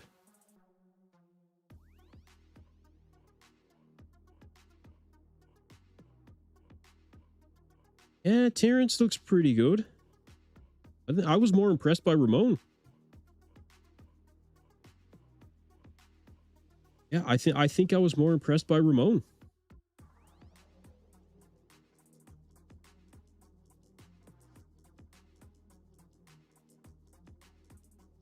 I don't know. What do you guys think? Hey, Mr. Rogers, welcome back, sir. When's Mike? Mike should be out here any second. They're just into the R's, so like being a Sommerfeld coming up here soon.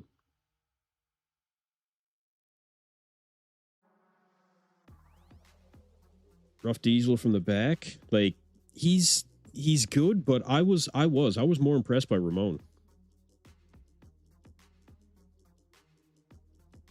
Yeah, I think I was definitely more impressed by Ramon.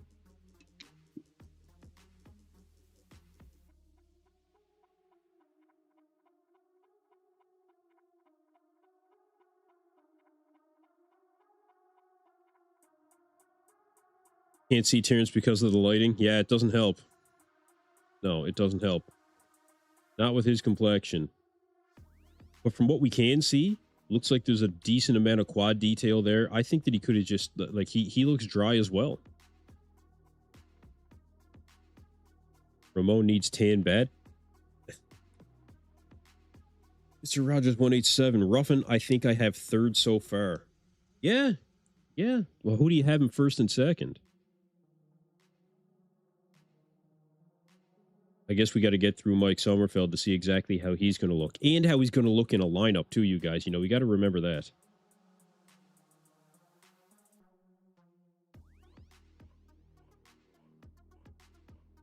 Okay, Darren Sherpayev coming on. Darren Sherbayev. Guy's got pretty good classic structure.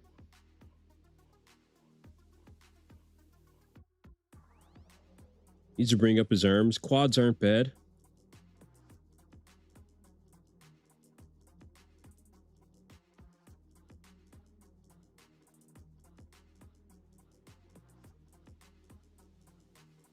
Darren Sherbayev. Okay, not bad. Good. See, this is the difference. I think that coming out and hitting these poses such as this, like I said, hitting your 3 or your 4 or 5 really good poses as opposed to, you know, coming out and just frantically trying to hit things like Jaehoon Park did, serves you much better in the eyes of the judges. All right. Here comes Mike Sommerfeld, you guys. Let's see how he looks.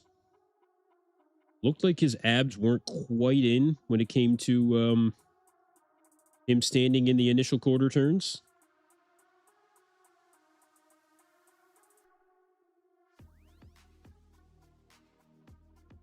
Yeah, the quads are in. Yeah, the quads are definitely in.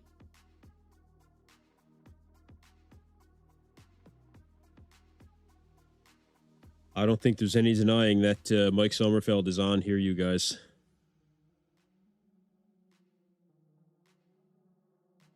By himself, he looks like he's dialed in. Might look a little flat from the back.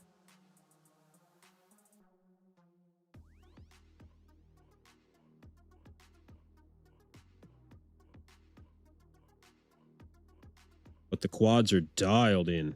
Big time. Man, are those quads dialed in.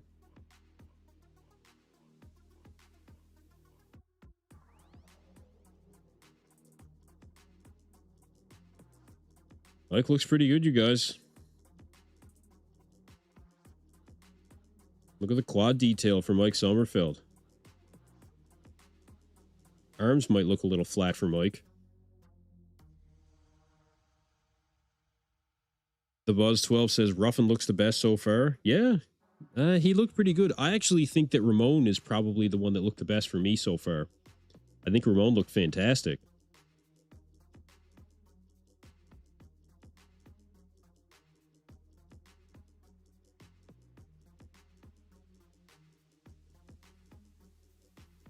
Like I said, the quads are in for Mike.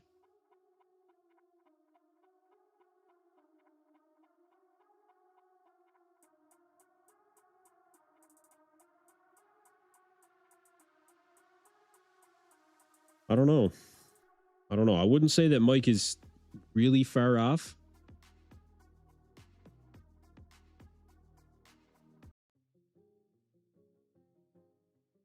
I think it's safe to say that Mike is pretty much on.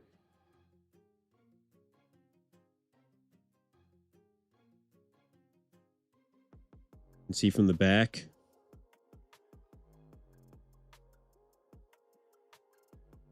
Why does Mike's chest look shiny? Look, at least Mike doesn't look dry. You know, we can say that. We can say that with 100% certainty. Don't know if this is Mike at his best. Like I said, he did have to drop a lot of weight, you guys. Like, a lot. But overall, I wouldn't say it's a bad version.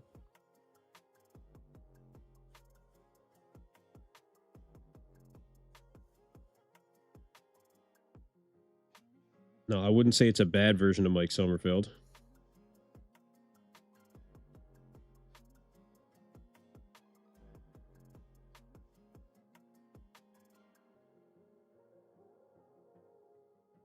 Okay. Should only be a couple of competitors left, and then we'll see about the comparisons, you guys. Let me know who you guys got ahead so far.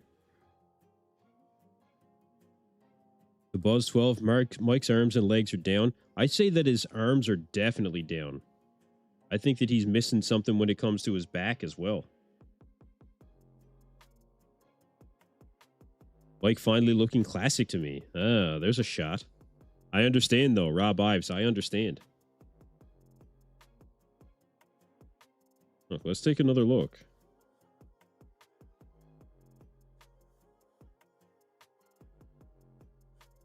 Yeah, his arms do look down. His arms look down. I said, I don't think the abs are as dialed in as what I would have wanted to see as well.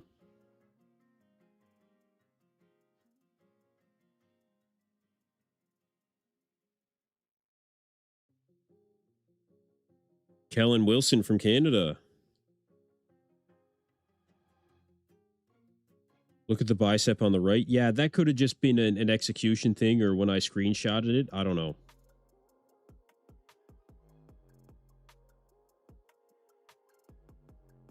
Mike's lats are definitely smaller. Look at the bicep on the right. I think I prefer his look better than when Mike was 212 pounds. Well, that's interesting. Yeah, that's interesting. I don't know. I think a lot of it's going to depend on how he looks in a lineup. Now, how's he going to look standing next to some of these guys? Oh, Pyotr Witoa is coming on. A lot of people are a fan of this guy. I actually used to follow this guy back when he was, well, still kind of coming up. But he's definitely gained a decent amount of size and has always had a really good classic structure. Yeah, the abs are washed out on Mike. Yeah, they are.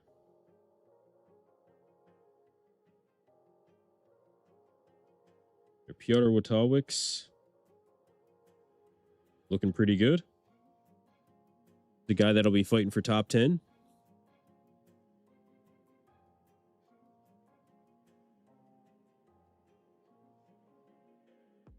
Not bad.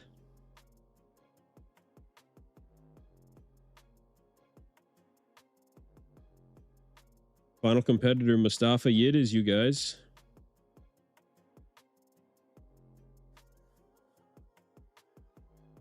A lot of people a fan of this guy.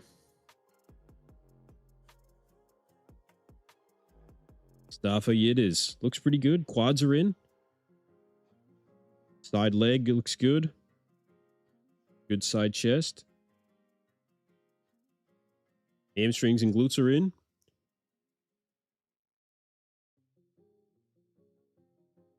Pretty good structure overall. Kind of rushing his poses a little bit.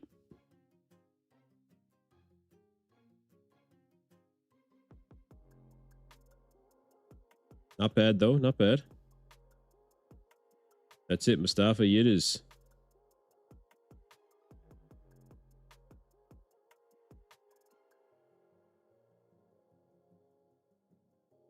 All right.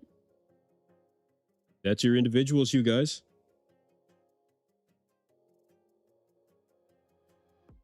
Def Lingo, Ramona's far better. I'm here watching. Look great in person. Oh, that's awesome. Thanks for letting us know, man. I thought he looked really good coming into his individual.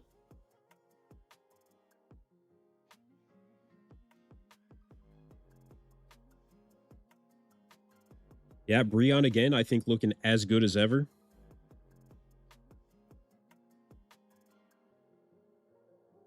So many guys to crowd the stage. This is why they need to do something about how many classic competitors are really, making it to the Olympia, because you guys, this is just, it's too much.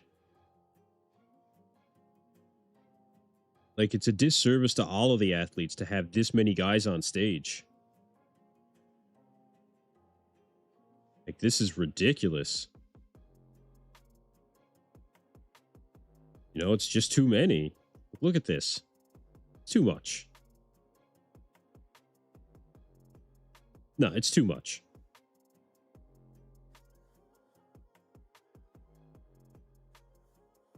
All right, let's see who's going to be in that first call-out.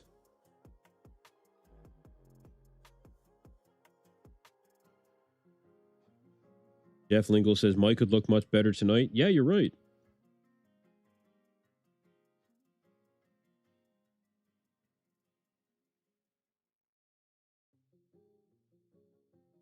Okay, who are they bringing out? I hope this isn't like another 8-man call-out. Okay, Michael DeBull.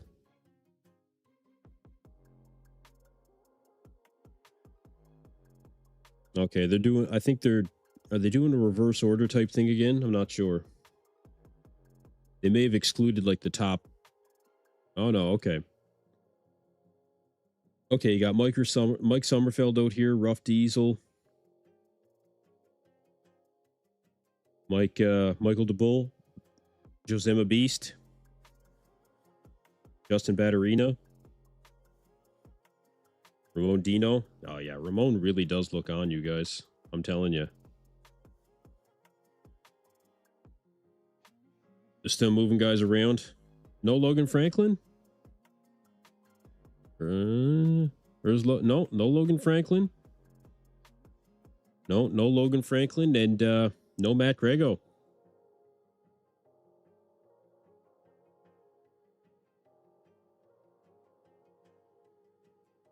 See, this is where things kind of get a bit messy when it comes to Classic.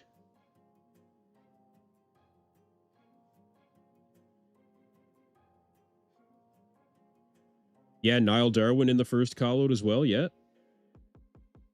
But look, this is, they made the background, I think, a bit better, but with all the other competitors, I mean, there's not a lot that you can see.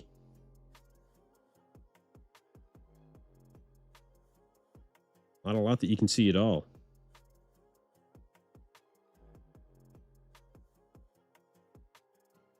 Even to try and just focus on the top 4.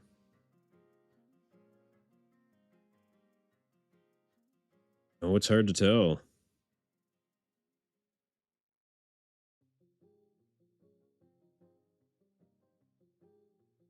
All right, they're moving Ramon into the center. Rough Diesel moved out of the center. Ramon Dino moved in. Horse MD is losing his mind back there.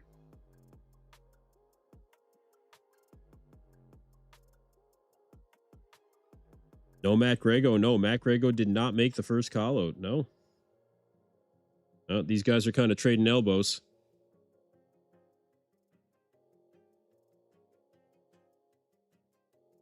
Yeah, Classic is a mess. Like, this is something that we're going to be bringing up on the podcast soon. This is too much. And this is why they're trying to make this change for next year, you guys. You can't have this many competitors on stage and make an adequate assessment. Like, no matter how, if you made it a completely black backdrop, you still have all of these athletes that are standing out here, and like everybody just camouflages. Like, you can't tell anything except for maybe the guys that are right in the middle. So Josema Beast, Mike Sommerfeld, Ramon, and Terrence, and really that's the most you can do when it comes to a comparison. Show you guys what I got here.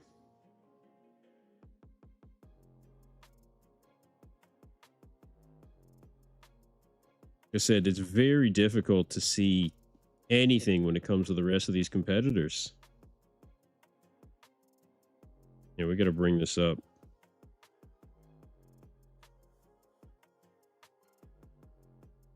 You know, they almost set it up to not be a success in that sense.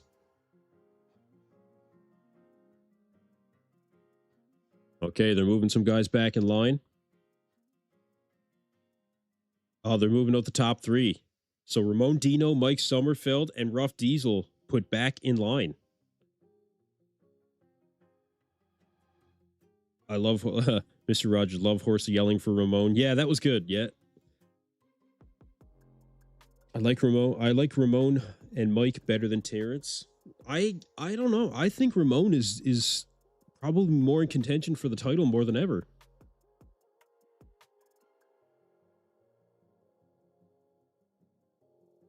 Okay, they're moving Michael DeBull into the center. Justin Batterina being moved out.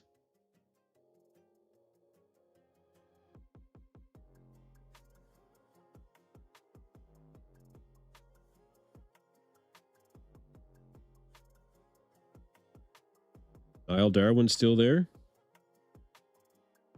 Josema Beast right in the center. No, I don't think anybody's shocked by that top three either, no.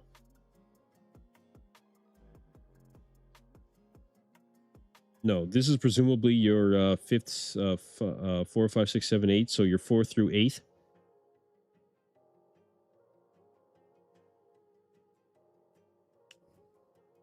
No Logan Franklin, no Matt Grego.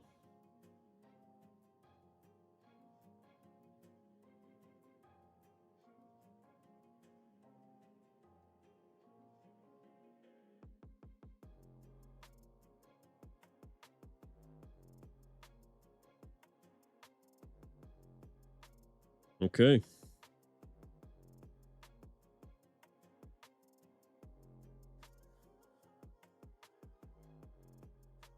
All right. Breon is well absent from that top call out.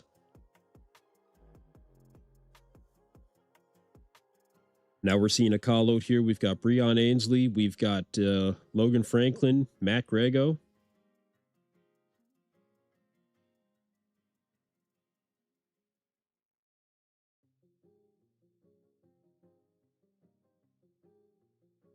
Mike looks poor. So many others better. Justin kind of looks out of place in this. Yeah, maybe a little. I think Logan looks a little upset.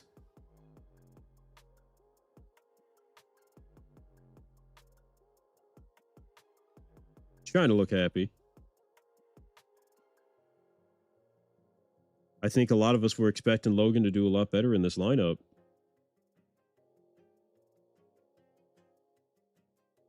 Oh, Piotr made it into this call out as well.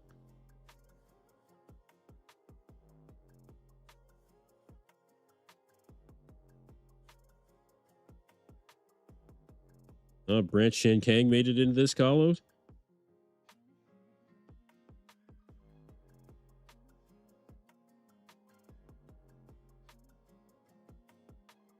Breon is done. Oh, rough. That's rough, bro. I think that Breon has nothing left to prove. And, you know, if he's still bringing this to the stage and he still enjoys doing it, then, I mean, by all means, keep doing it. But is he ever going to win another classic title? I mean, no. Okay, so we've got Branch Chin Kang from left to right. Branch Chin Kang, then we got Breon. Tall guy, I don't remember his name. Then we got Piotr, Matt Grego, Logan Franklin. It might be the Ramon show this year. You're right. It might be. Yeah, Piotr might actually surpass Logan and Matt Grego. That's crazy. I've been waiting for that guy to show up, though. I actually used to follow him on YouTube, and man, he had a couple of seasons where he just I don't know if he wasn't competing. I know he wasn't doing as well as I was hoping, and kind of stopped following him a bit.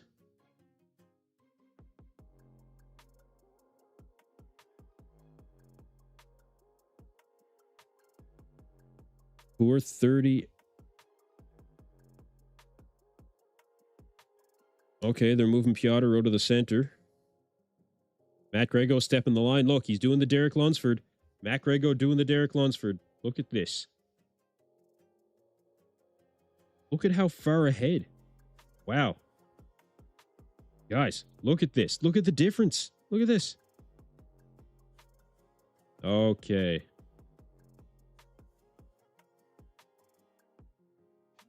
Matt Grego is not. Okay. Wow. Matt Grego's really pushing the limits here. Look, he's stepping the line. He was told to get in his box, and he's still stepping the line. Matt Grego. Tall guy is Fabian Meyer. Thank you. Wow, Matt. Come on, bro. Yeah, this should make something so tall that you'll fall off if you step too far.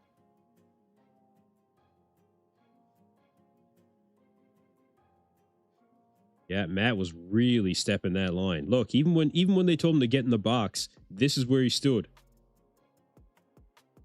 The officials had to come out and basically push him back into it. Yeah, Matt and Derek best friends. Oh yeah, that's Derek Lunsford advice all day, you guys. All day. Like it's pretty straightforward. Get in the box, stay in the box, you know? Just like, why is he incapable of doing that? Hard to really tell anything here though, you guys. Like otherwise it's tough. We do our best, but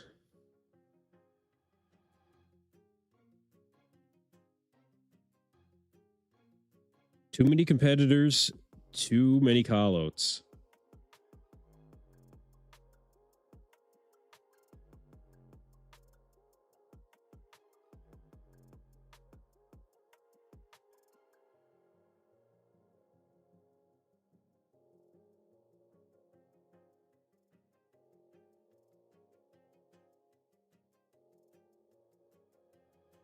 Matt's not. Reiko never liked boxing. All right, they're putting them all back in line.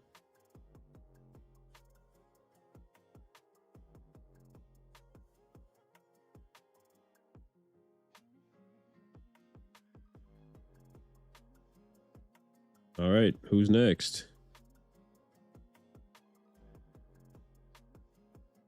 Way too many competitors. Oh yeah, it is. It's way too many. That's why they had to do something, you know, for next year. Like it's ridiculous.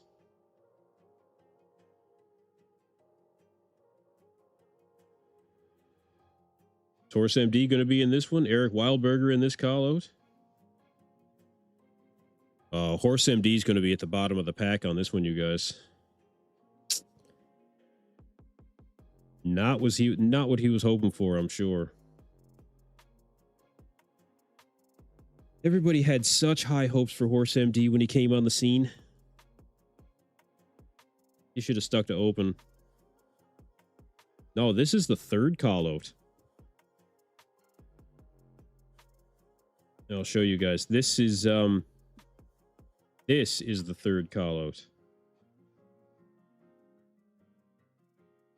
So you got Eric Wildberger that's in there. He's second from the right.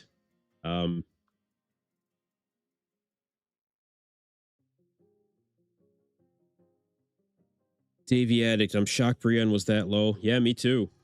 Yep, me too. It's too bad.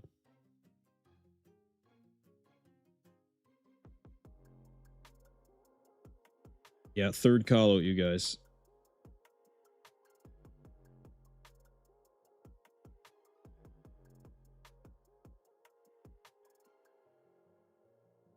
You know, it's got to be difficult for even being in the audience, being a judge when it comes to this. Like,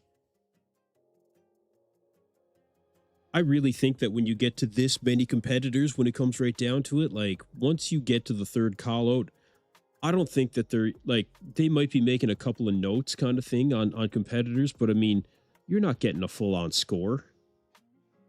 You know, you're not getting a full on score. If you ask for judges' feedback, I mean, it's going to be pretty easy to give judges feedback, you know? Like, you need more conditioning, you need more muscle. I mean, it's make some pretty general notes and get them to guys pretty quick. Burns out judges too. PD Music, Horse should have stayed in open. He already made progress there. Yeah, I agree. Yeah, I agree. I think he should have stayed in open as well. Horse MD, very overrated. The people had him easy top 10. I think that he definitely should have stayed in open. I think it was a mistake moving to Classic. He said he did it for his health. Okay, I can understand that. No, I can understand that. But at the end of the day, I still think that it was the wrong decision.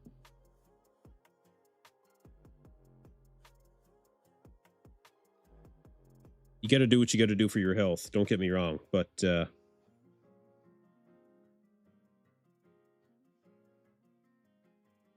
it's not doing anything for his bodybuilding career.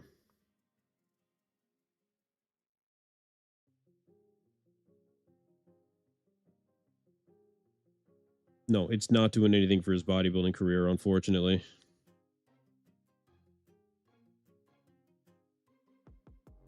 Third call out complete.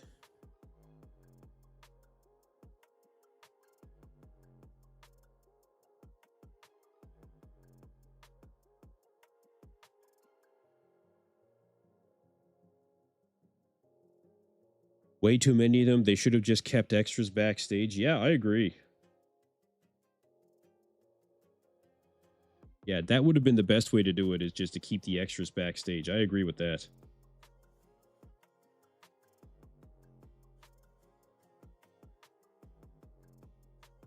I mean, there's nothing to be done with this.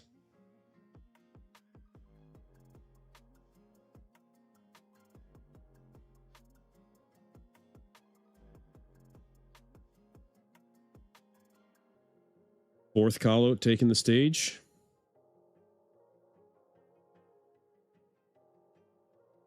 So, who do you guys got it for right now? What do you guys think? Got Terrence, Mike, Ramon. Obviously, between those three. You know, one question is this division really not what it was without Chris Bumstead? Was Chris Bumstead really so instrumental in this division that he carried it? You know, it seems to be that way. I'm not nearly as excited about Classic as I was when Chris Bumstead was competing, you know? Maybe that's... and part of it is this many competitors, you know? It makes it tough.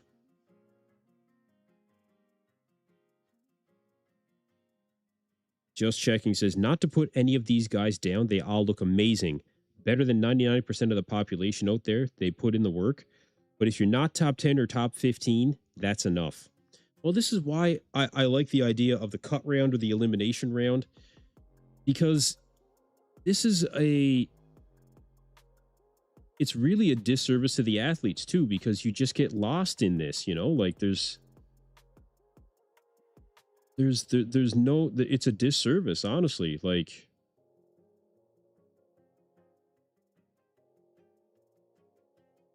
and really, we're better off going back and looking at some of these individuals again. Like, we get a better idea of how these guys look. Maybe I can actually do something there.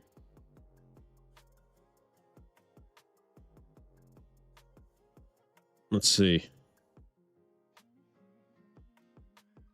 Let's see, Ramon. Ramon didn't hit a front lat. Hit it a side chest. Try this. This could be interesting.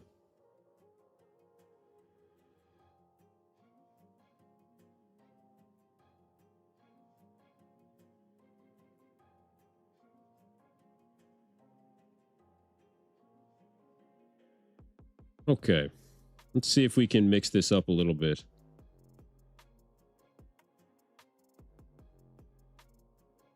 All right. Now we're getting somewhere. From the individuals. There we go. Now we're talking. What do you guys think?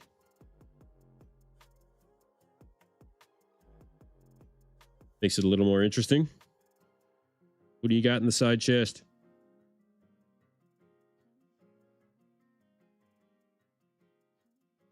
Jeff Linkle, you're at the show. Who do you got right now, brother?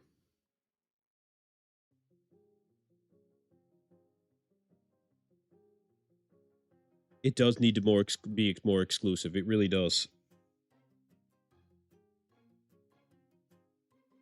Sanjay says, I would slightly prefer Mike over Ramon because of his flow and X frame. Fair to say. We need a charismatic figure in Classic, and no, I don't see C-Bum as charismatic.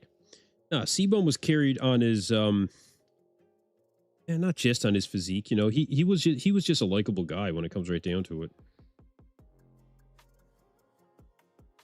Side chest, you guys think Ramon? I would give it to Ramon.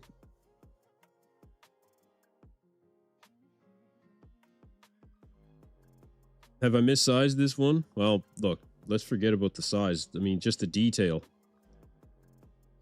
Art can give me shit about it later. Here, look, did I missize it? There. Mike's proper height. There.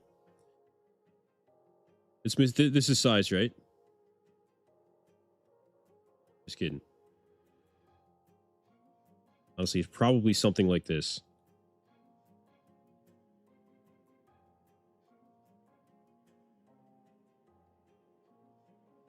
Let's check, yeah,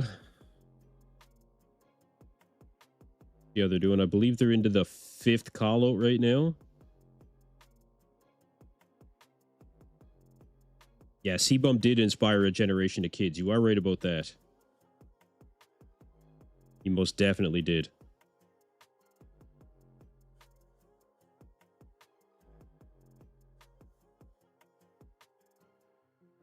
Okay. Let's get another shot here. Let's see. What else did Mike hit? How about a back double from Mike and from Ramon?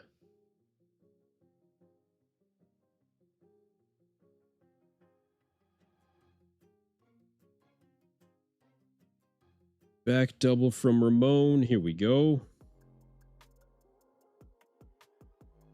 Yes, I'll size it properly.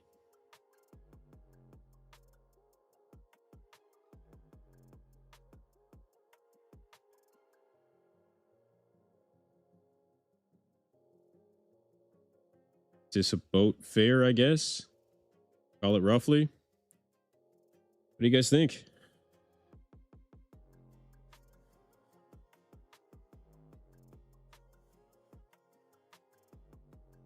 You always have the backgrounds to compare with. Yeah, that's fair to say too, yeah. There.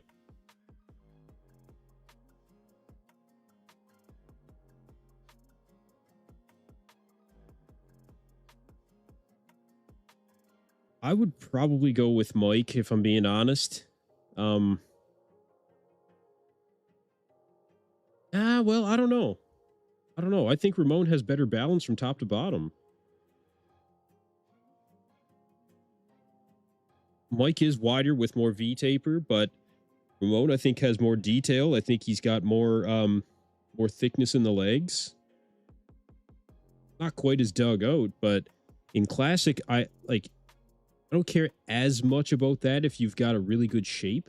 I think that he's got more detail through the shoulders and arms than Mike does.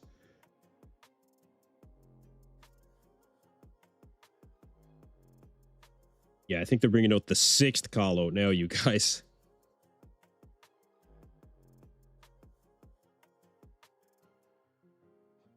No, I don't think that Mike's legs are bad from the rear, but just in comparison to Ramon, I don't know. Look, let's say that Ramon takes this one just for fun.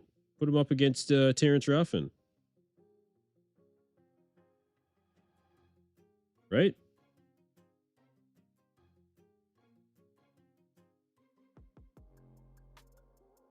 Kind of interesting. The lighting didn't do any favors for Terrence though, like no favors at all.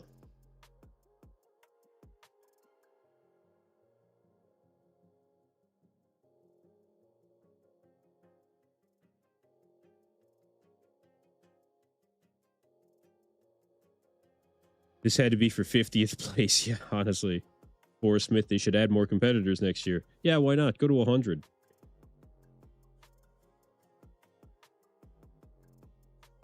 Yeah, honestly, like getting into the 6th call out, like it's just this is just it. It takes away from the experience. You know, it takes away from the experience. Let's see these two guys in the side chest. He didn't really hit a side chest. Okay.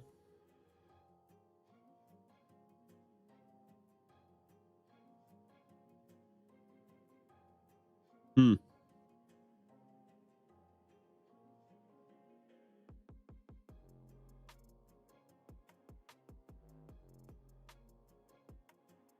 Believe they're going for the 7th call out now. 7th call out. And look, put Mike up against Terrence Ruffin.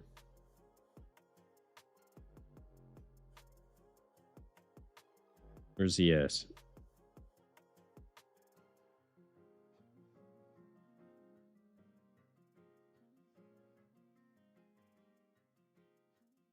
Fairly similar, we'll say.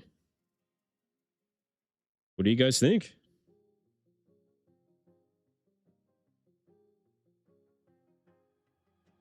Ramon's physique just flows really well. I think it flows very well too. I really do. I think he's got some of the best flow.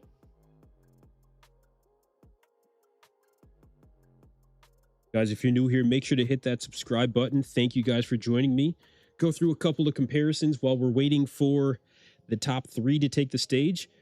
Call me crazy, but once it gets into that 4th, 5th, 6th call out, I mean, with the competitor backdrop basically camouflaging all the athletes, kind of takes away from it. You know what I mean?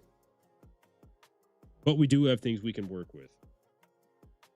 I'm not making Ruffin a bit smaller. Loho, get out of here with that. You know what you're doing. You know exactly what you're doing. Look, let's have a little fun with it.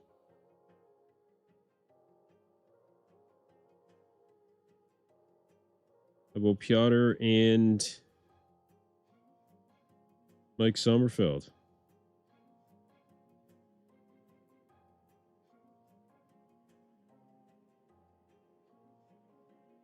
What do you guys think?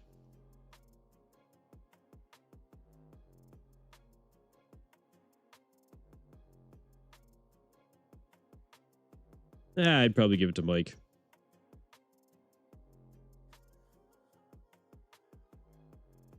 El Mahico, thank you for the show. So good, the Classic Bro. Thank you. You're welcome. Thank you for being here. Yeah, Starline Fitness Pro, the black competitor standing against the screen behind Ruff when he was posing didn't help. It's too many competitors on stage. Yeah, Matt Grego was not. And look, I'll show you guys what I mean about Matt Grego just being really just off here. So let's go to Matt Grego.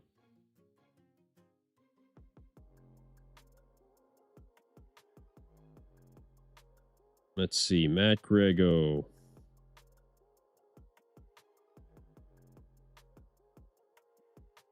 Okay. Yeah.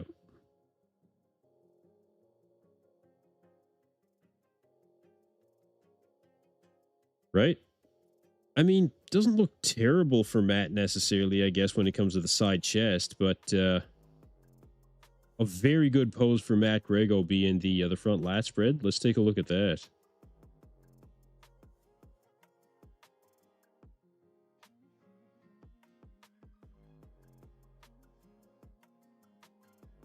Let's see. Let's see.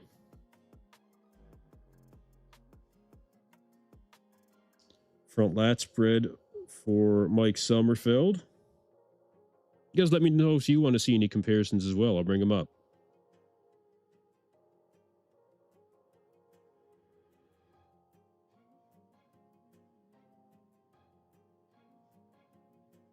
Right, you can see the difference when it comes to the shallowness of the chest for Matt here. Those shoulders just not popping. Not bad in the quad detail, but you know, Mike's quad detail obviously superior.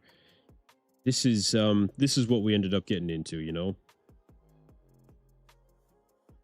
Mark's Max Muscle, welcome, sir. Welcome. Curious to know what you think about this classic physique division.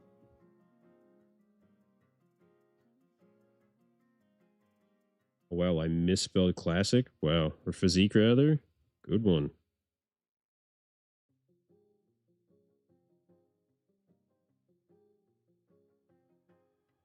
We'll fix that right quick.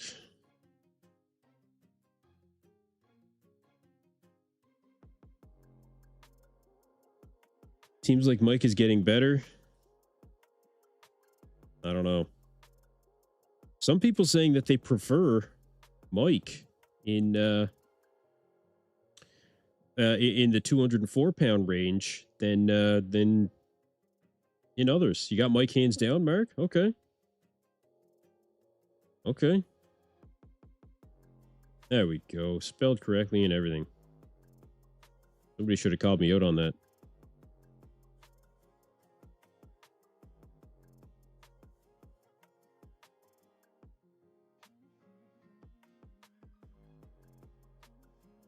What about Breon? Sicko Breon. Breon Ansley took the stage very early.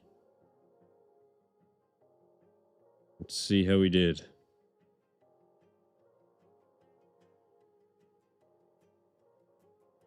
I didn't get very much of Breon. Oh, I did. Okay.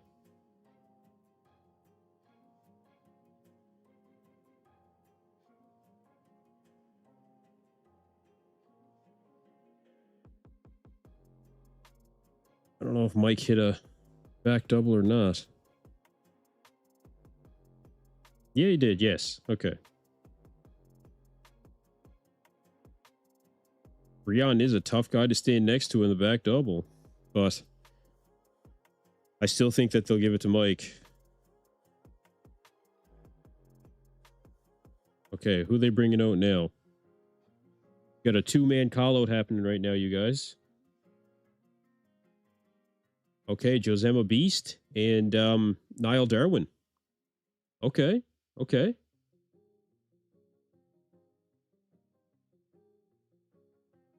Yeah, this is a good call-out. I like this one.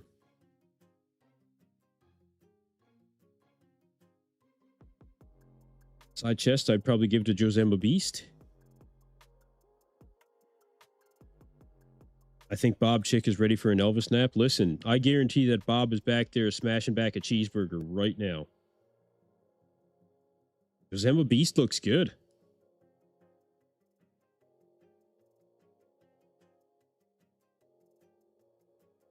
Yeah, I'd give it to Josema Beast all day, honestly. I'll show you guys.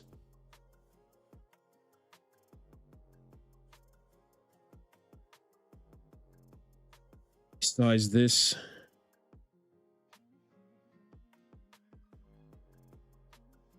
very good. All right, that was a good call out. I'd give it to Josema Beast, though. I don't think that Niall Darwin had the conditioning. And here come, I would say, your top three. I mean, maybe. I don't know. Yep. Ramon, Terrence, and Mike coming to the stage. All right, guys, let's see it.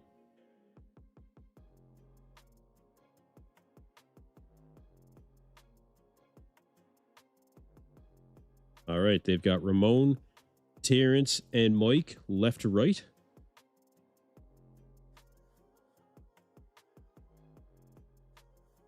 Mike looks like he's getting better.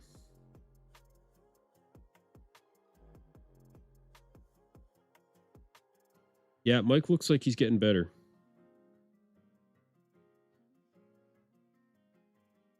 I don't know. Ramon's pretty good in that side chest, though.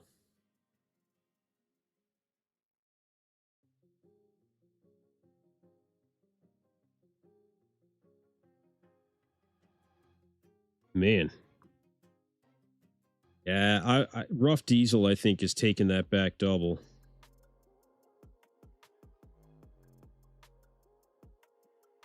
I'll resize this in a second.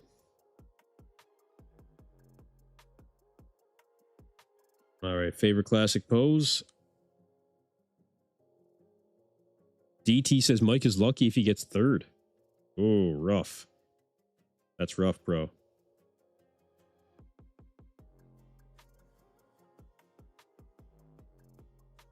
Terrence and Mike switching, so Mike moving into the center.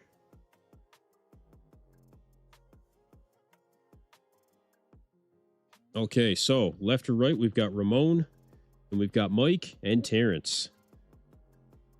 Front double. Hey, front double goes to Mike.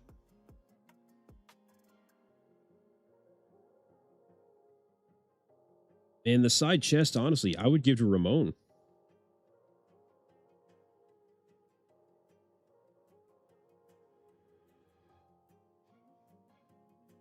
Okay, back double. You think Rough Diesel's back double looks weak? Man, I think he looks shredded. Mike is going to end up taking the back double, though. Mike is getting better as he continues. I think Mike is getting harder. Yeah, Mike's getting more feathering in the quads. Like, it's coming through for him. Hey, what's up, Black Patron? How's it going, man? Yeah, it's not too late where you're at. What is it? 8:30? Not bad.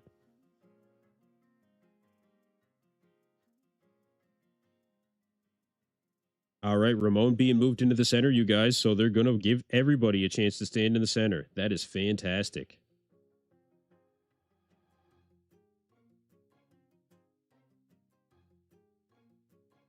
Mike's chest looks melted. I don't know. I think Mike is getting better.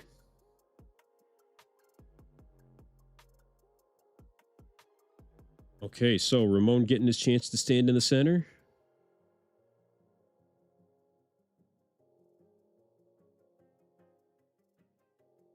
Side chest, I would give to Ramon. That upper body is deadly.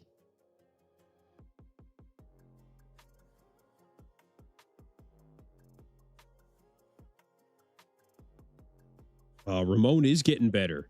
Ramon is getting better as he continues. But so is Mike. Mike is definitely getting better.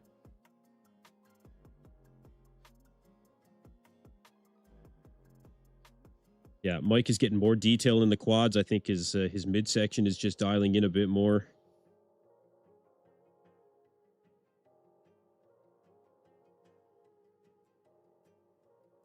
And I don't know. This is a tough call.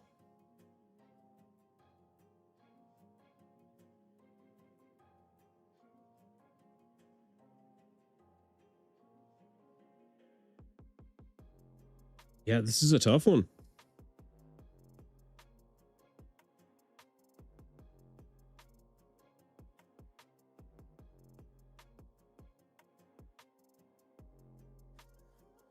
A lot of people got Ramon Dino, I feel.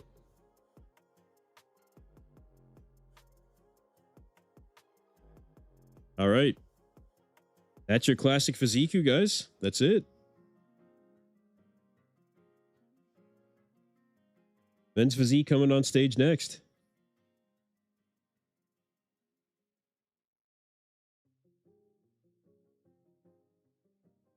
Very interesting.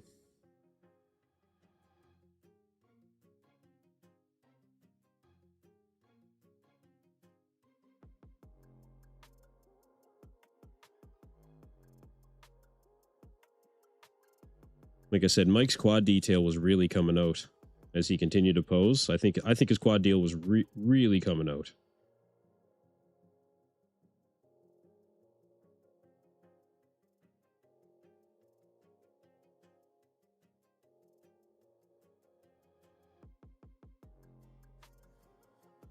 Favorite classic pose. Not everybody really hit that at the same time, but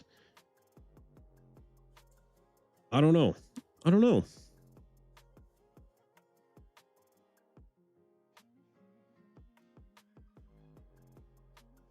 Part of me wants to give it to Ramon.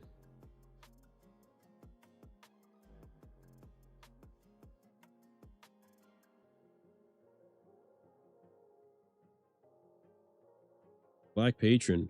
Who you got for open after last night's judging?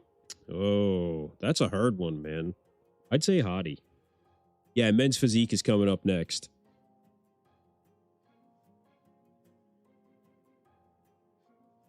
All right, look, let's start a new poll. Who you guys got?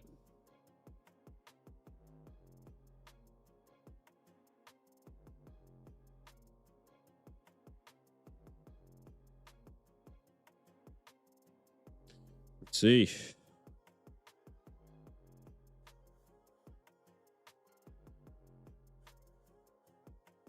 Like Sommerfeld, Mondino, or Rough Diesel.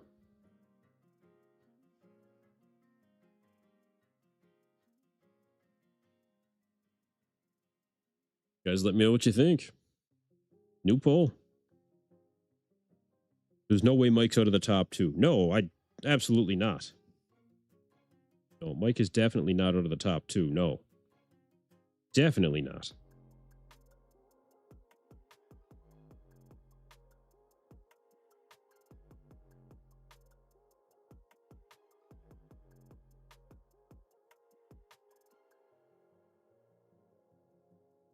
Terrence does look good.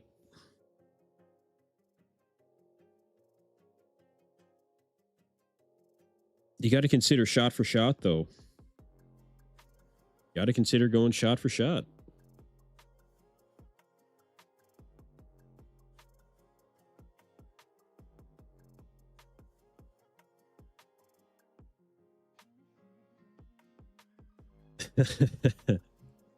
Black Patient. Shame they didn't compare Nick and Martin more for the top four.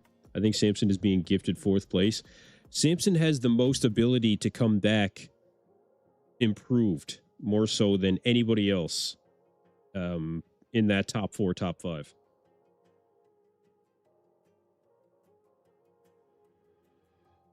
I don't know what they can do with Nick at this point. I don't think there's anything that Nick can do. It's too bad.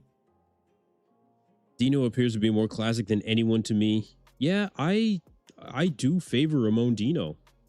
You know, I do.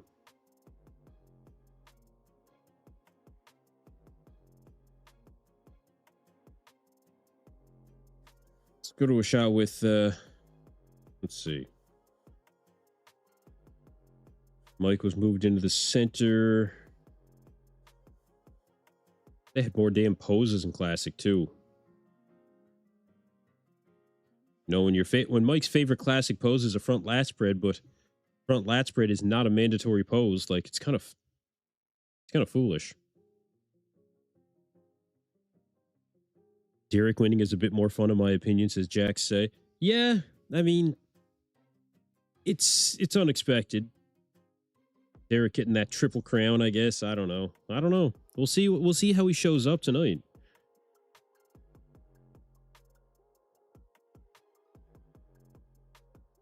Let people win who deserve it. Yeah, I agree as well. Yeah, you know, Healthy Shorts YouTube. I feel it should be between Hottie and Andrew, but it seems that Derek is going to take it.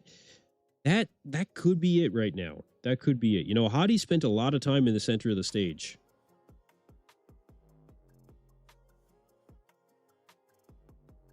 Black Patron, and I'd still say Martin and Nick deserved another shot to at least be compared with Samson. I think it was a pretty foregone conclusion when it comes to Nick. Maybe Nick could be fighting for 4th place a little more, but I don't know about any more damage that he could possibly do.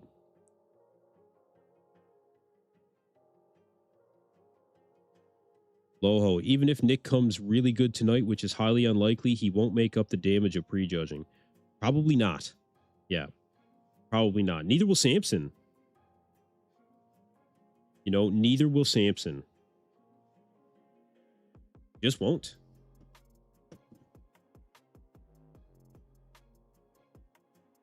Latest results of the polls do have Ramon Dino ahead, you guys. 53%.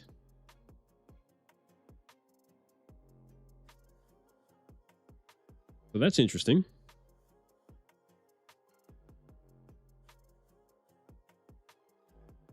Excellent says, unfortunately, I think Mike will win, even though he doesn't deserve it after all the trouble he caused. Well, look, if he shows up on stage and he's the best physique, then he deserves it. Is he the best physique? You know, I leave that to you guys. For me personally, I think in some shots he is, and in others, maybe not.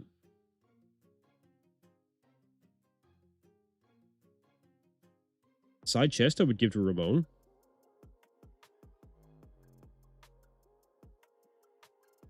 Abs and thigh, I would probably give to Mike, just because I think his thighs, like the quads, were getting much better. But it's a competitive shot for all these guys. It's such a tough call.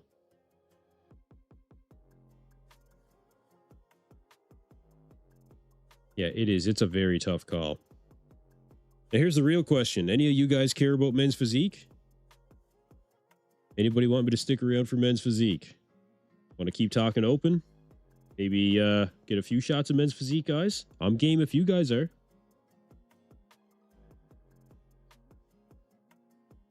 Guys, let me know what you want to do. Mr. Rogers 187, has it been confirmed where this is next year, Vegas or Florida? No, it has not been confirmed. No. No, we don't have any confirmation on where the Olympia will be next year. I feel like they're going to try to move to a larger venue because they sold this one out. But they'll have to do, as I like to call, the bean counting behind the scenes.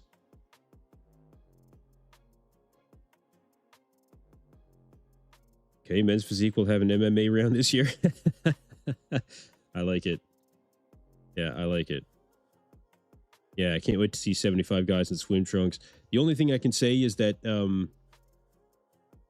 men's physique will probably go a little bit quicker, you know, since there's no posing, as it were, right? Yeah, see, this is where people end up getting burnt out because there's ridiculous amounts of competitors, you know. Yeah, we'll just keep talking this for now. We'll just keep this going, you guys. There's more people joining up. Let's keep it going.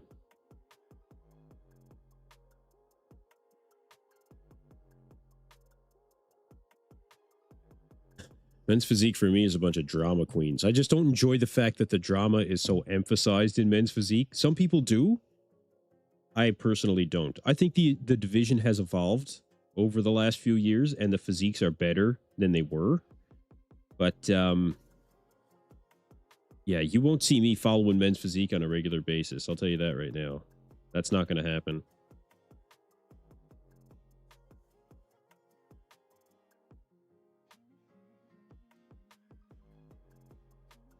As mentioned, unofficial, it will be at 90% in the next 5 years in Orlando. Yeah, and I'm expecting that. Like I said, if the Olympia does go to Orlando, I will 100% be there. 100%. That's definitely an experience that I want. I'm already on the East Coast, so I think it would just make sense for me. Black Patron, gotta be honest, there's a bunch of drama in the other divisions as well. Yeah, but it's not as childish. You know, it's not as childish. At least they're trying to have an amount of what's the word I'm looking for? Decorum, I guess. Restraint, reserve, in a sense. Men's physique, they don't give a shit. It's weird.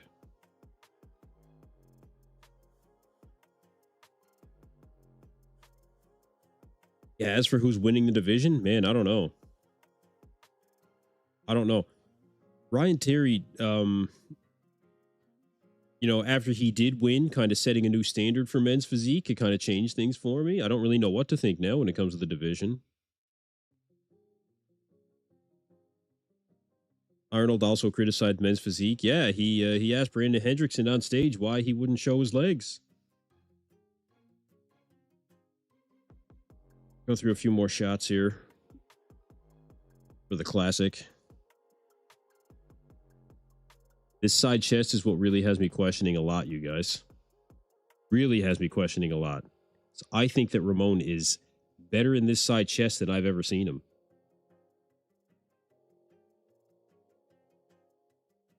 Well, looks like we're moving on to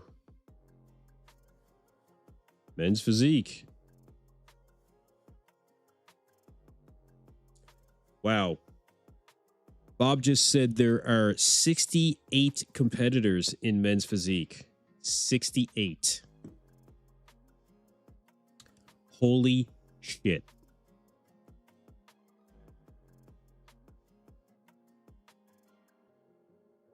$68. Man. That is ridiculous.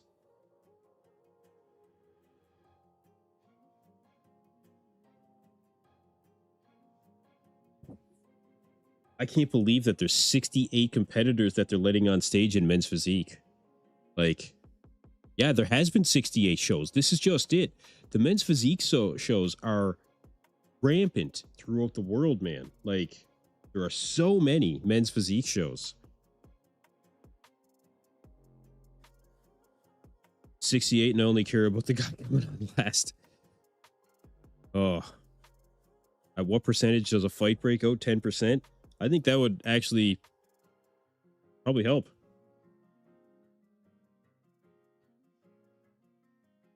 Yeah, I think that would probably help.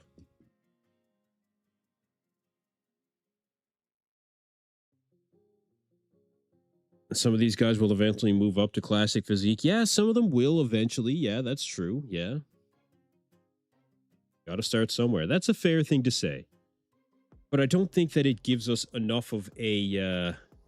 it still doesn't draw enough interest, I feel, for the fans of bodybuilding classic 212 to go and look at the men's physique.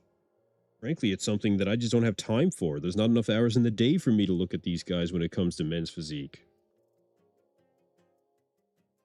Checking out the poll results, 53% still for Ramon Dino, 36% for Mike Sommerfeld. A lot of Ramon Dino fans out there.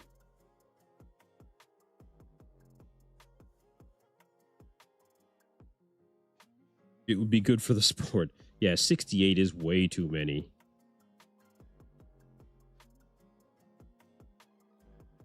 Like, we'll be here for another 2 hours. That's unbelievable, man.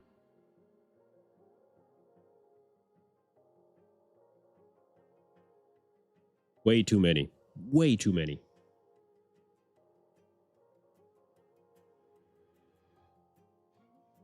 Not one surfs. I love that. Yeah, you're right. Even half of that is too many.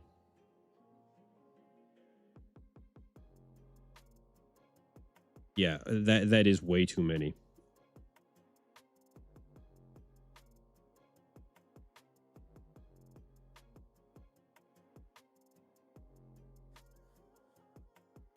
Hey, Black Patron, if you don't mind, I was going to make you a. I think it's going to get crazy tonight here on the channel, so I was going to make you a standard moderator, man. If you're down, if you'll be awake.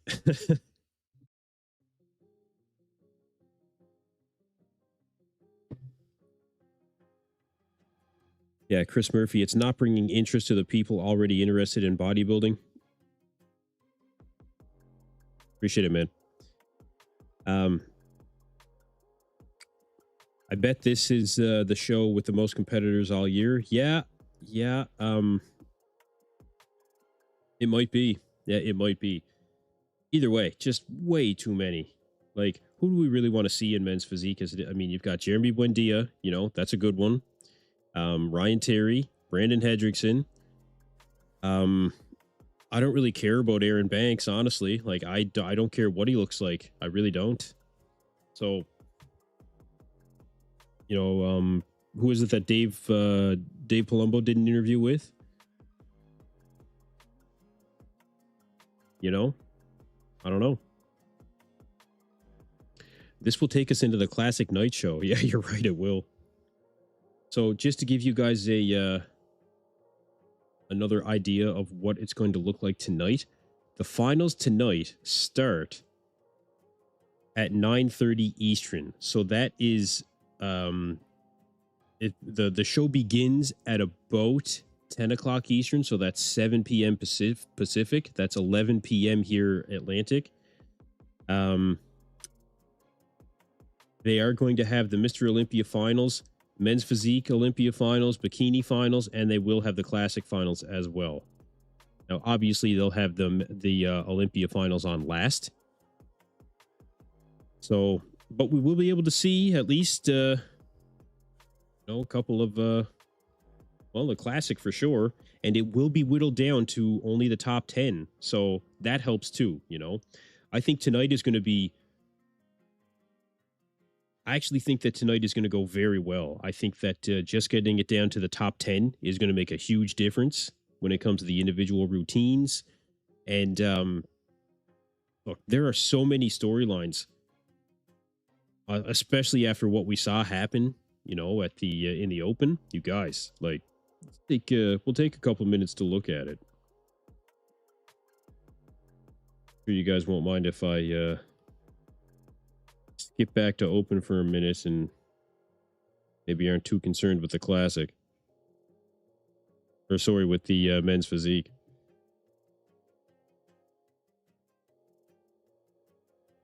Take a look.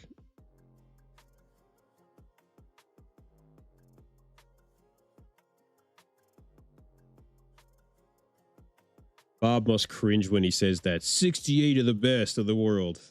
I know how much Bob hates having to do all this, man.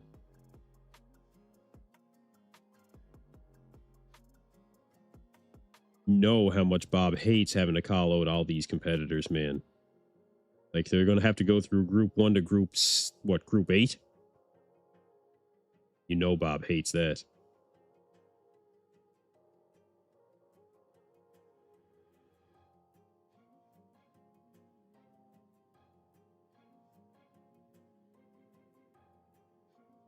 Let's see.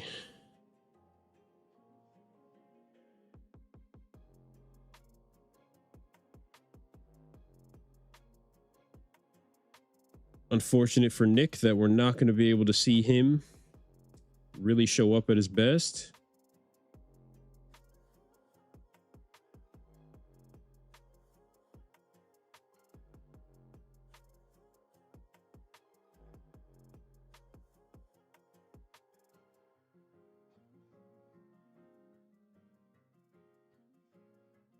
Was really hoping for Nick to show up here, you guys, you know? Really hopeful, but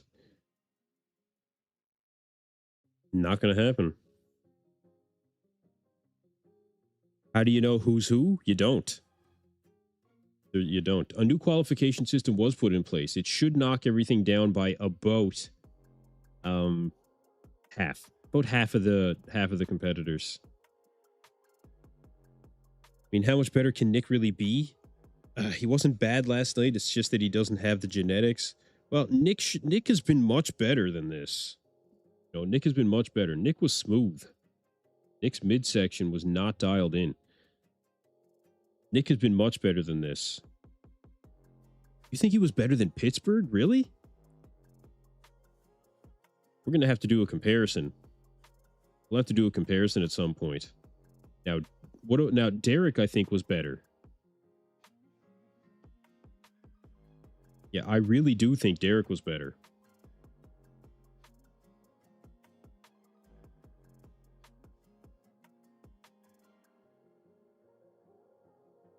Yeah, I am going to go back and look.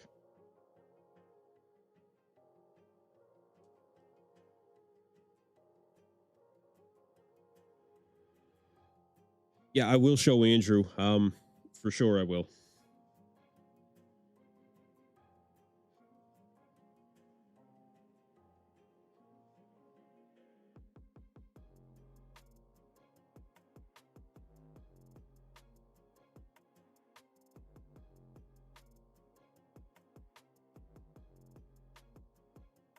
Derek's legs almost bigger than Samson's. Yeah, honestly. I think Derek's legs were bigger than Samson's.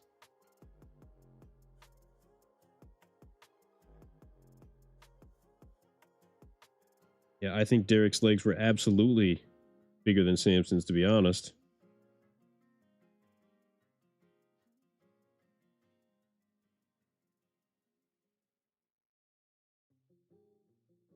But Andrew might be top 2. Hell, if Andrew shows up improved, he might be able to win. I don't think it's outside the realm of possibility. I really don't. Andrew was ridiculous. Like, this is the Andrew that we've always wanted to see.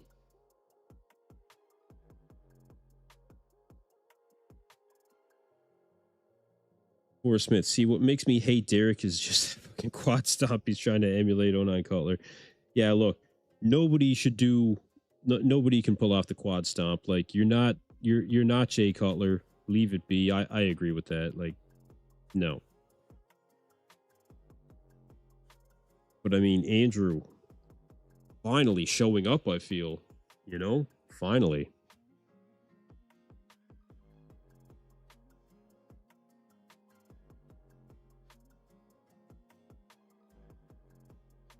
$77 to $82 bikini girls competing. Oh man, Bob's gonna have a long day and a long night. Good God. Hope they got enough coffee for him. Speaking of which. Andrew, the most improved guy on stage? Yeah, I agree. Andrew is the most improved guy on stage.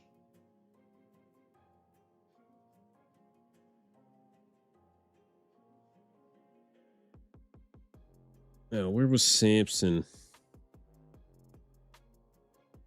They didn't have anything for Samson, I guess. Okay. At least not released. Samson probably got a hold of Gilco and was like, bro, do not put that up.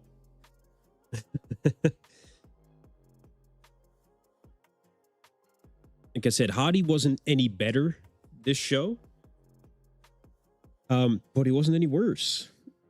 And I said it in my prejudging video. Hottie just needed to show up as good. I thought that Hottie was going to show up, rather, as good as he's ever been. And really, that's exactly what he did.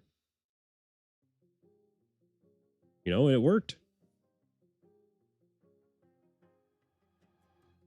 When am I going to train in Champa Bay? Never. I spent 2 weeks in Florida for Christmas last year, and I was near Daytona Beach.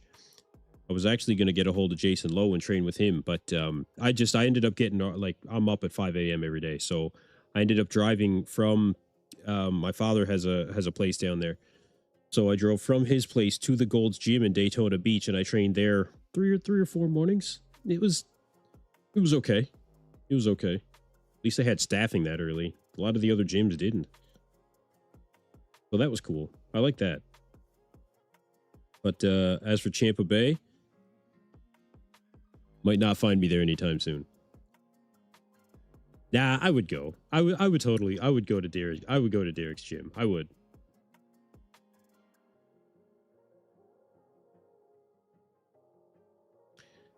I feel like the Nick fans are coping when they say he missed his peak. It's just that his best isn't good enough. Yeah, I know you're not a big fan of Nick, bro. I know. I just think that Nick has been better than this. You know, I think he's been much better than this. Martin, I think, has been better than this, too. I don't think Martin completely nailed it. Now, the arms were much better for Martin, and I think that is deserving of of him definitely placing high at this show.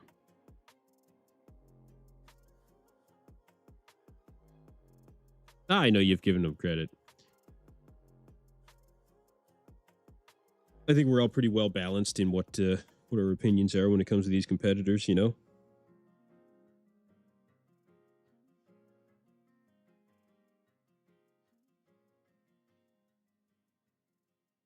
Martin's posing was better. We'll give him that for sure. Martin's posing was much better.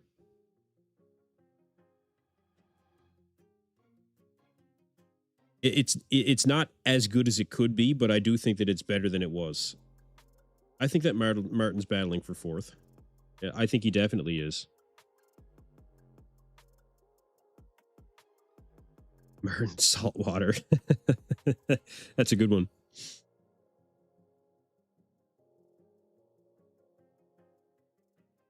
Yeah, Martin does still struggle with the front lat spread, but at least his front double is well improved, man. He's pulled in that midsection. He's got the separation in the arms. That was a big thing for Martin.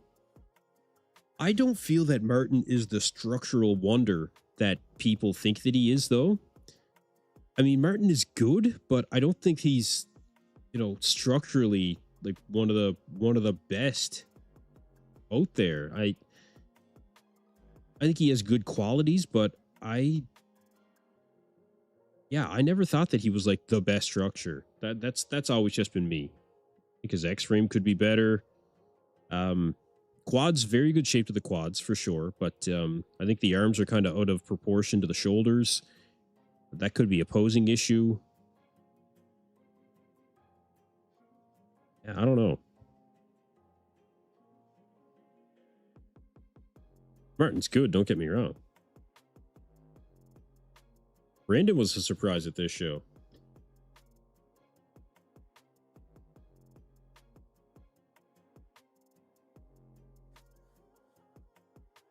Some people compare Martin with Phil. Some people shouldn't. Some people should not. You cannot compare many with Phil Heath and Ronnie Coleman. I mean, they're in a league of their own. You know, they're in a league of their own.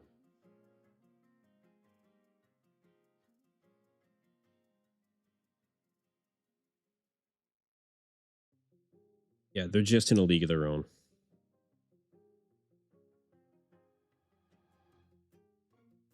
Derek's whole body is holding water. Will Brandon beat Tonio? I don't know. Maybe. Yeah, maybe. He might. I think Brandon bringing the size that he's brought, when these guys went shot for shot, I don't know. That's a tough one.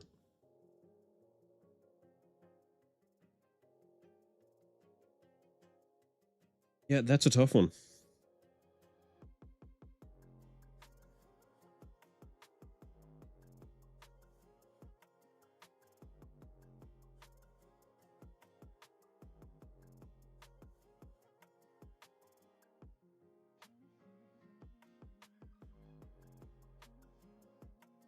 Tonio missed his peak, in my opinion. Something was off with his upper body. I think Tonio looked good. I just think it's that Tonio needs it's always the same thing. The guy just needs more size for his physique to really start popping. Like, we've seen this from Tonio before, you know, we've seen this package. He's bigger, yes, but he's not, he needs to be substantially bigger. Good Vito could be Mr. O one day. Maybe. It's the legs that really set Good Vito apart. You know, and he's still very young, too. Martin fans are delusional. Well, I mean, look, he's going to be top 4, top 5, top 6 kind of thing here.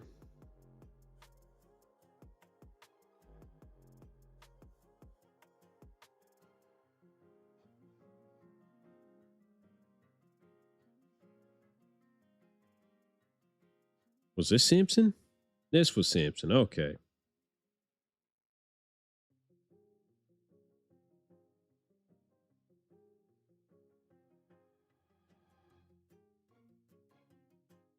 Yeah, Tonio needs way more size. puts that on though, and he's going to be fighting for, you know, for a first call out position.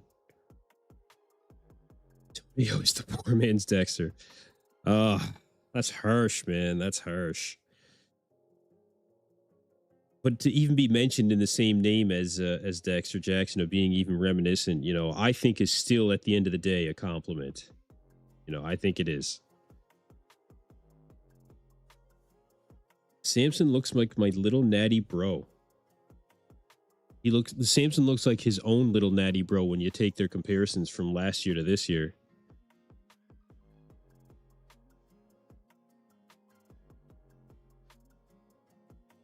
Actually, I'll show you guys. Mark won't mind.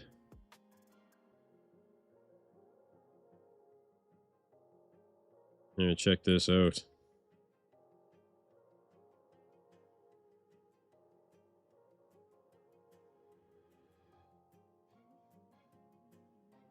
Mark did a video 2024 Samson versus 2025.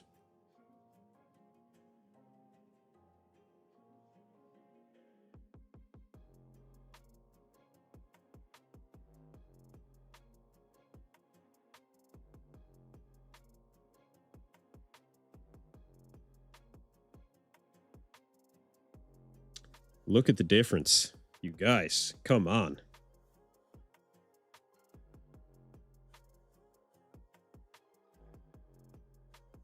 You know, this is substantial.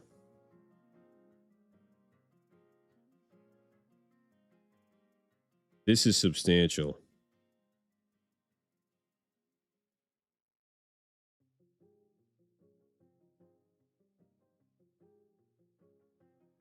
Look at the size difference, the fullness, the roundness, and he's not even really much better conditioned.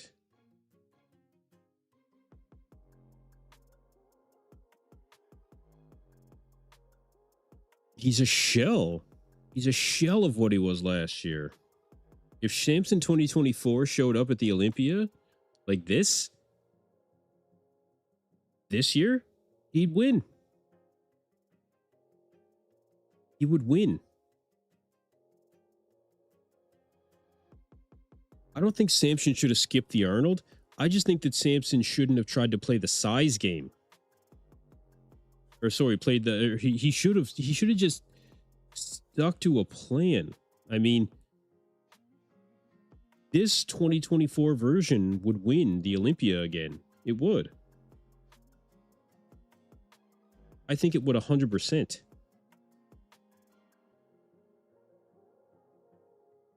Oh, he's extremely flat.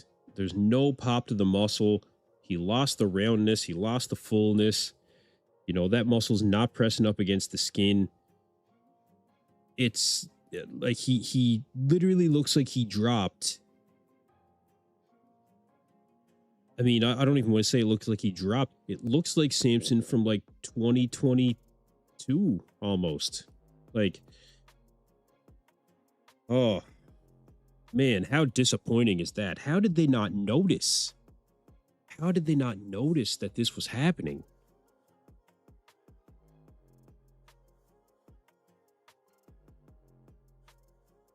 Maybe Marlena forgot Milos's insulin protocol. Hey, maybe Samson did change up the drug protocol where Milos had him on. I mean, they started a trend with Milos. I mean, maybe that was part of it. I don't know. But what I do know is this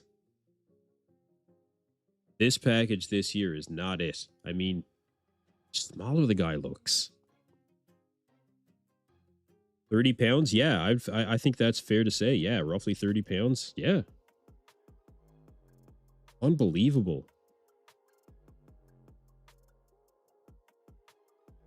I wonder what he's going to have to say about this. This is very, very telling. You guys, look at the lower back. Look at the lower back last year as compared to this year. Look at that. That is ridiculous. He lost so much from that area.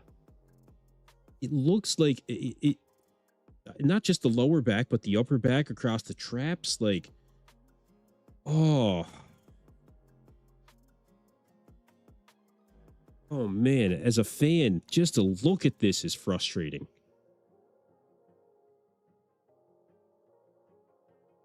I would honestly argue that this look from Samson from 2024 to 2025 is worse than what we're seeing from Nick compared to Pittsburgh to what we're seeing now. I think Samson has made the worst moves of anybody. Oh, look, I got to go back and look at that again, you guys. Look, the only reason that this is so painful is because of what we saw in 2024. I mean, oh, man. Like, Samson should be Mr. Olympia this year. Samson should be Mr. Olympia.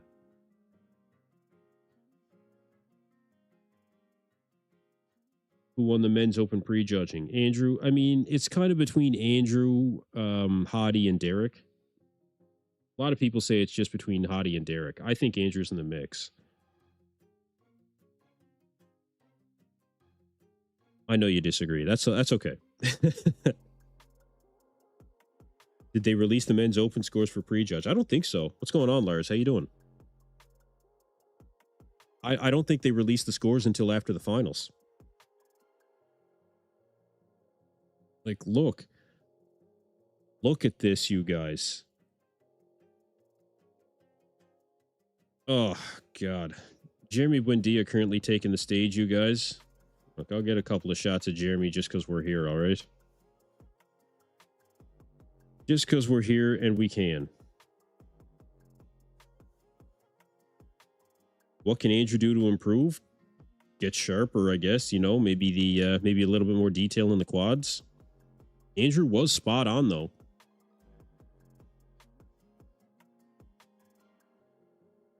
Yeah. Yeah, Jeremy Buendia. I'm not really all that impressed by Jeremy. Oh, sorry, guys. But this is ridiculous, man. Like, ugh. The abs, like going back to the abs and thigh for Samson, look at the difference from 2024. The abs are etched, they're popping, they're rigid. There's nothing in 2025. Nothing. He looks like he deflated. Fuad said he was looking great. Yeah. Look, I understand why you switch back to Capitals. Bro, your clavicles are so wide, compete right now. Oh, man. I don't know about that.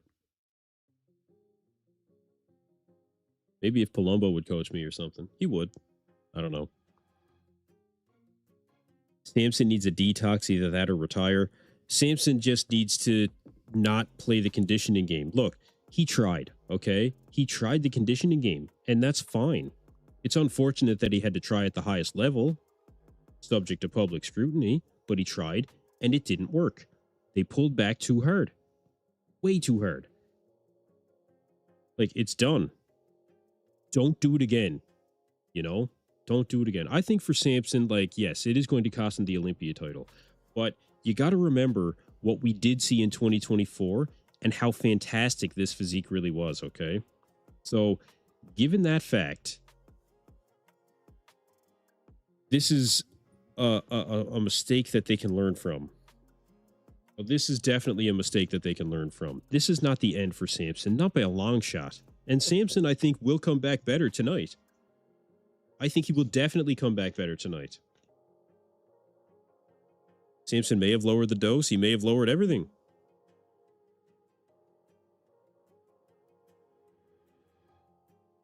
I don't think that Samson needs to switch coaches either. Not yet. I don't think so. They can keep doing their thing. Yeah, they did think that he would... yeah, they did think that he would keep his muscle and roundness and pop. It's not... It's a shell. He's a shell of what he was. Like, look, even in the front relaxed, okay?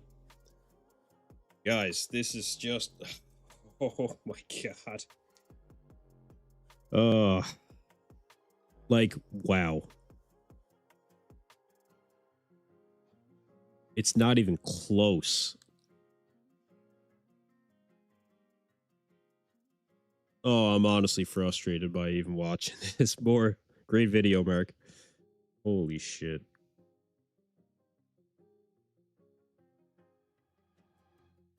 Samson should have known, I feel.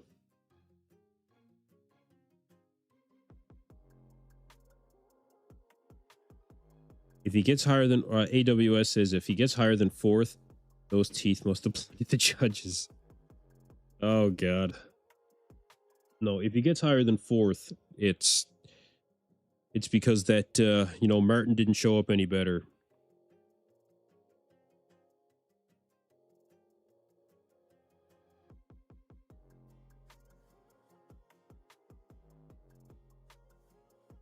Strange. Yeah, I don't know why this happened. That's too bad.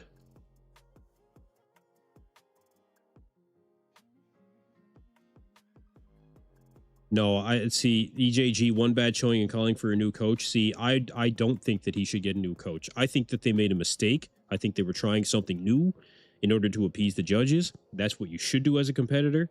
But it just didn't work. What they did didn't work. So go back to what has worked. You know, take the time off. You got to think about it too. Samson has been nonstop, essentially for years now. Not really much of a break. I mean, ever since he took 6th place at that Olympia back in 2022, Samson hasn't really stopped. You know, multiple shows per year, over and over, gaining more weight, opening up his own gym, moving homes, becoming Mr. Olympia, guest poses, seminars. Take a break. Take a break. And don't try to suck down so hard next time you take the stage. He looked better at 6 weeks out when he did that guest posing, which I still think was too small. Martin for 4th? Maybe. Maybe. I could see Samson potentially taking 5th and Martin taking 4th. That depends on how these guys show up tonight.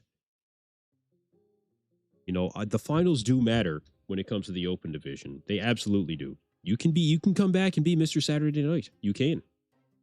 Most definitely you can. Yeah, the lighting's not great this year either. I think Mark did a comparison with Nick too. Now, here we go. Let's take a look at this, shall we?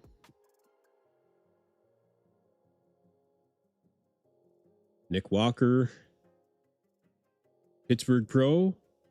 2. What we're seeing now. Come on, guys. Ghost PC, pressure is a privilege.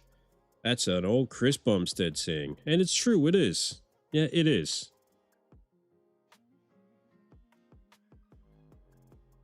I think Martin could definitely squeeze into 4th place. I'm happy for Andrew as well.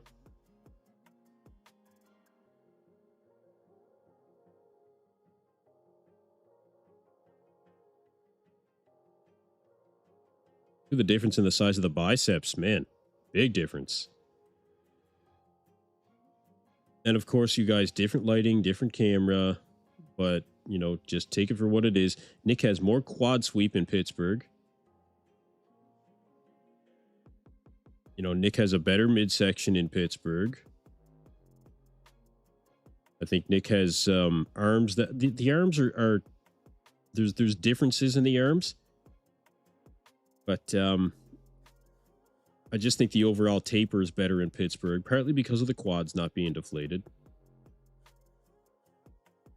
No, Mark changed the execution.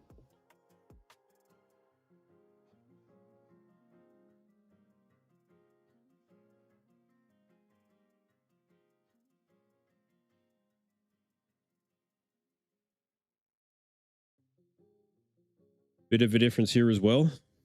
Fullness of the pecs. Fullness of the arm.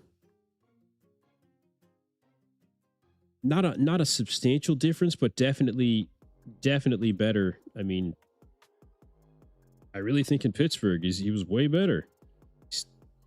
Posing a little bit different as well, granted, but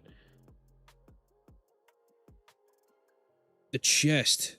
Yeah, Nick's biceps, I think we're better in Pittsburgh, yeah. Oh, man, running on 3.5 hours sleep is rough. I'm going to have a decent sleep in between here and the finals for sure. I'll feel great after that. Look at the difference in the back double. See, this is just it. In the back double, Nick just lost some width. And some detail, you know? Look at the different, like his traps are more peeled in the Olympia here, but they're flatter. So it's that trade-off again, you know?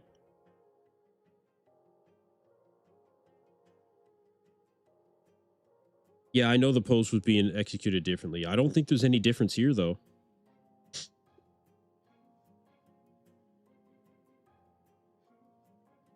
Look, I'm not saying that it's minuscule differences, but I am saying that Pittsburgh is better. Even you could say marginally better, that's fine, but Pittsburgh, I think, is better.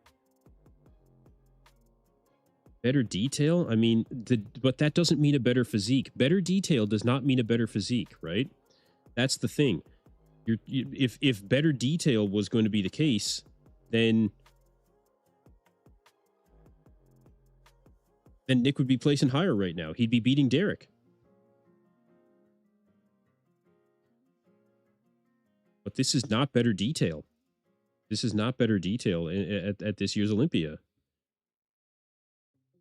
The balance is off from top to bottom. You know, the legs are smaller here at the Olympia. He's got rounder quads at Pittsburgh, so he's got better balance from top to bottom. He's got a fuller chest.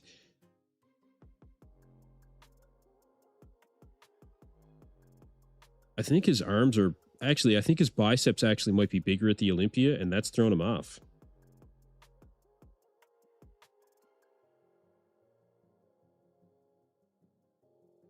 We are talking about very minuscule differences. I agree with that. I definitely agree with that.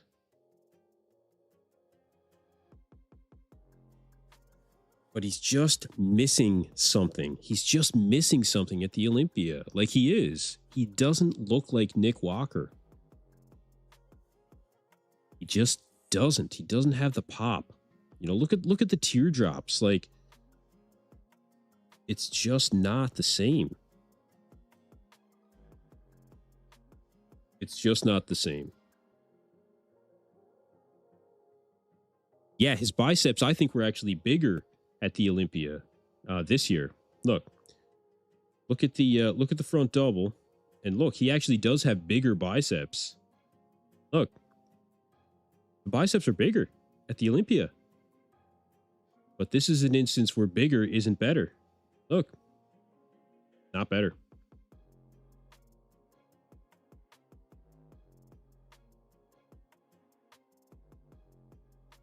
Dragon Coast 69, what's up, man? Just got home for work. Who do you have winning Classic?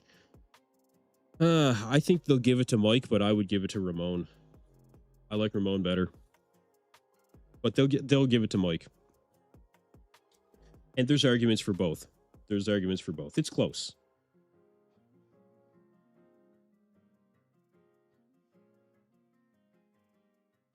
Yeah, it is. It is close.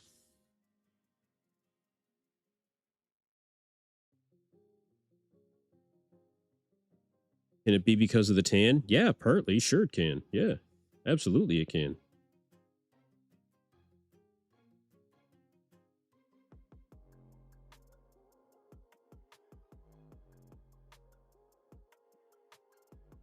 Yeah, but this is just it, you know?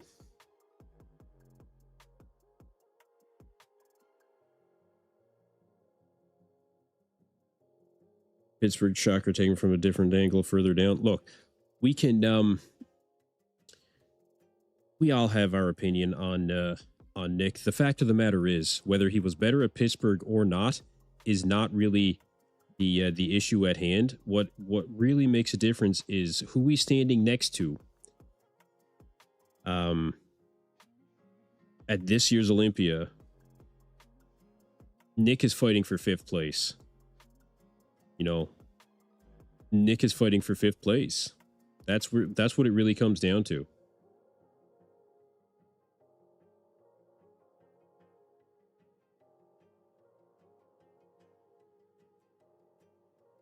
He was off. Oh, yeah, he knew. No, he's not good enough to win the Olympia at this stage. Not even close. He's not. No. Nick needs a revamp, you know?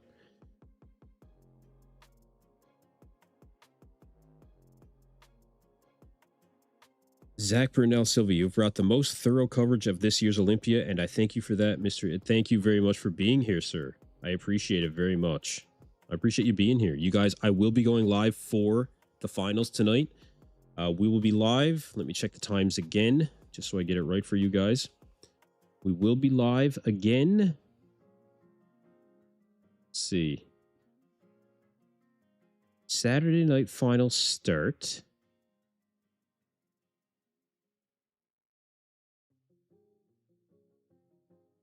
They will start the stream at 6:15 p.m. Pacific. So I will be live by probably about 9:30 Eastern time. Maybe 10:30. No later than that. No, it won't be 10:30. No, it'll be roughly about 9:30 Eastern time. So 10:30 Atlantic time.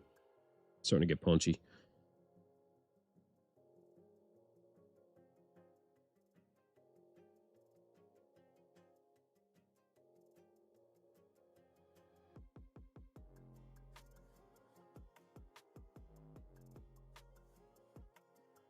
Let's see.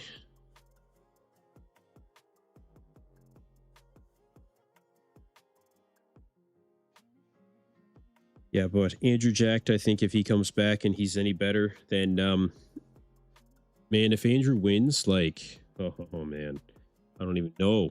I don't even know what I'll say. Probably say, finally. Finally. That'll be a shocker.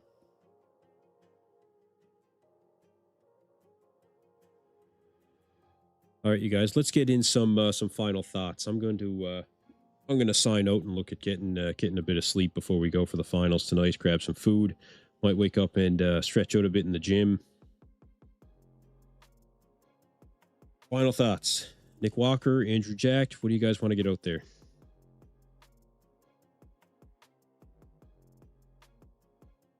Shelty says, I want Andrew to win. He deserves it. Yeah. Yeah, he just might. Yeah, he just might.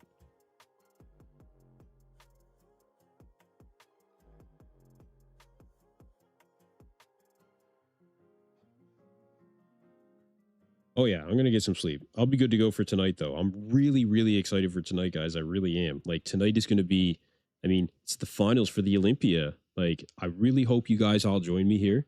Appreciate you guys sticking around. Yep, we'll be yeah, I'm not sticking around for men's physique. It's ridiculous. They got to cut down the number of competitors. Like they can have the top 10 or 15 tonight. That's fine, but this is just it's just too much. It's ridiculous. And look, I appreciate you guys having the conversations in the chat as well. You know, these are good conversations to have. These are the things that progress bodybuilding forward. I honestly believe that. I honestly do. You know, it's people like all of you guys that that keep this thing moving forward. You know, it's what keeps my channel moving forward. That's for damn sure. So I do appreciate it very much, you guys. Jeff Lingle, yeah, absolutely, man. Listen, if you're at the show, feel free, find me on Instagram, send me some shots. Yeah, find me on Instagram, man. Dragon Cuss, appreciate you as well, man. Thank you for being here. All right, guys, that's going to be it for me for now. We will be back for the finals tonight. You guys, it is going to be quite a show. Florent Page, if you're just joining, we just had the Classic Physique, and it was between Mike Sommerfeld, Ramon, and Rough Diesel. As per the poll, Ramon Dino at 57% of the vote right now. So some people were for Mike, some people were for Ramon. We had a few people for Rough Diesel as well, but we'll see you guys at the finals tonight. Again, appreciate all you guys being here. Thank you very much, and I'll see you guys soon.